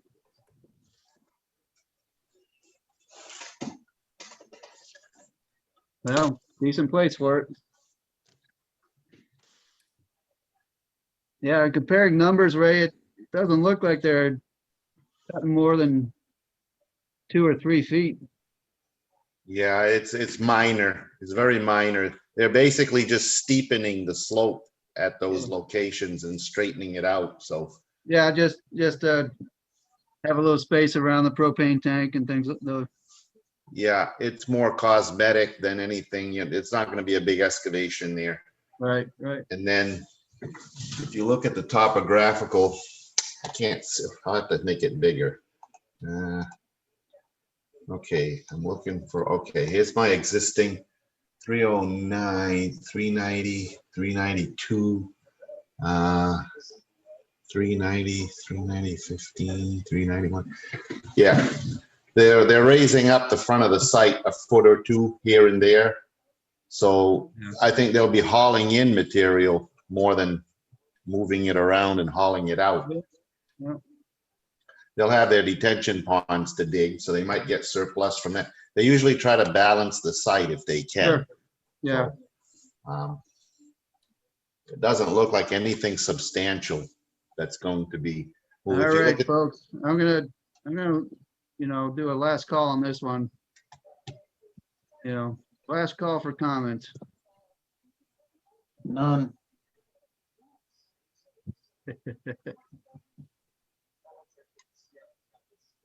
Loud and clear, Mark. I appreciate that. All right, let me find the agenda again, and I suppose it's always worth having a look, but a little bit difficult after a long meeting or a already getting a long meeting. All right, one more click. All right. We do have a meaningful discussion to have here. So on DES mail, I'll just read through the agenda. We've got Brian and Linda Kaplan, Land Resources Management Letter for 116 Martin Road, map 108, lot 20, tree removal. That was not in compliance. Oh, I think we have folks who know where Martin Road is, right? With DES regulations.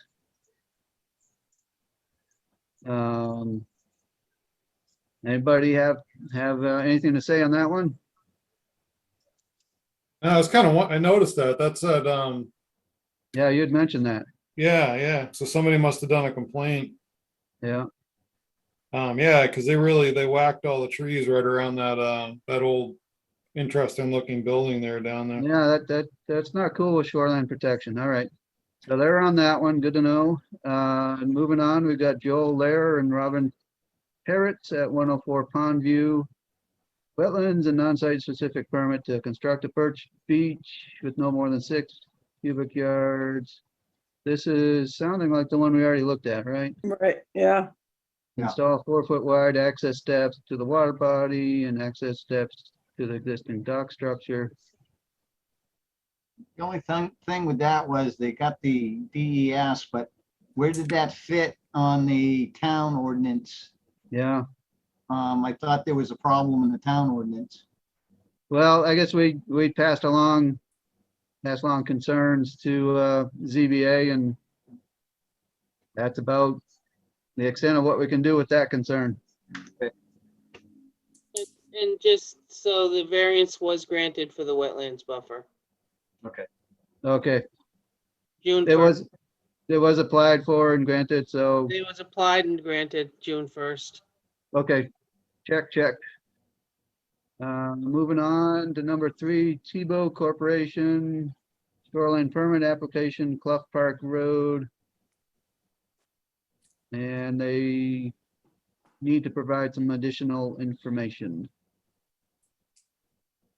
Is that the lot they completely cleared out and leveled now? It's a big gravel pit? Was this you think maybe this was a new one, Ray? I don't I know. mean, that's their business, clearing them out and leveling them. Yeah, well, it used to be an old gravel pit that Cronin's mined out 30, 40 years ago. There was a fence in front of it there. Yeah, And then Tebow came in and leveled out the whole lot. There's probably, I don't know, 2 acres that they completely leveled out. And they dug a cellar hole a month and a half Is this recent ago. and activity? There's no activity now. There's equipment there, but nothing else. So I don't know what they did and why they did it, but they did it. Yeah, was this something this, past year or this spring? Yeah, they just did it about maybe 2 months ago. Okay. It's been sitting there now for over a month with no activity. Yeah, Ralph, maybe, Ray, they're looking at subdividing a lot off for one of the youngest of the Tebow boys, which is Mike's boy, is gonna build a house. Okay. It's a nice lot. Yeah, he's It's all gonna, gravel. they're gonna subdivide off and he's gonna build a house. all right. Any thoughts, on these, DS items? 1, going 2, going 3. All right.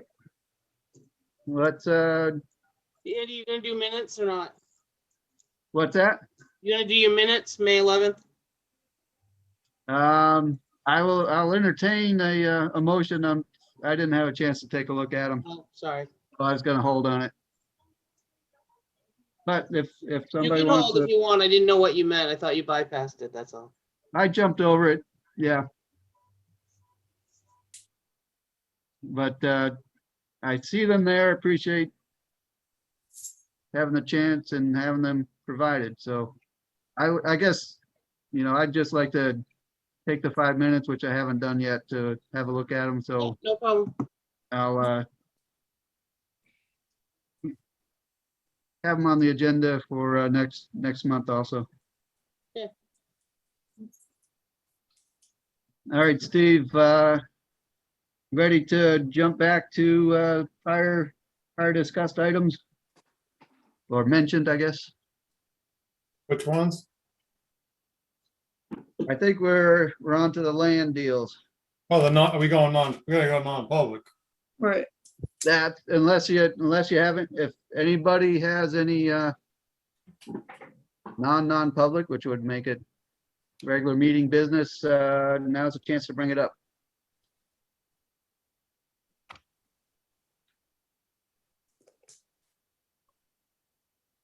Actually,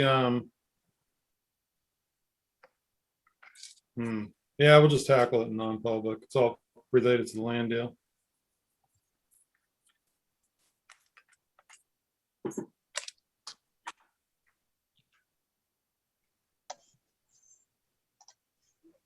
All right, let's see. What's the verbiage we need to go?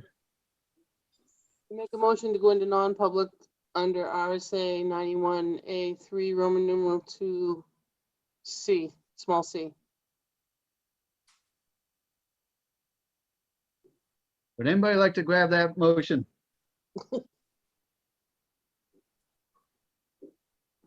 Yeah, I'll make that motion, just what Naomi said. Second it. All right, I'm sorry, who was on the second? Mark, Thanks, Mark. All right, Well, you have to do a roll call vote, Andy. any other elements before I do the roll call vote? Nope. So for the public, we're going to adjourn the meeting. So you're gonna skip doing the minutes then?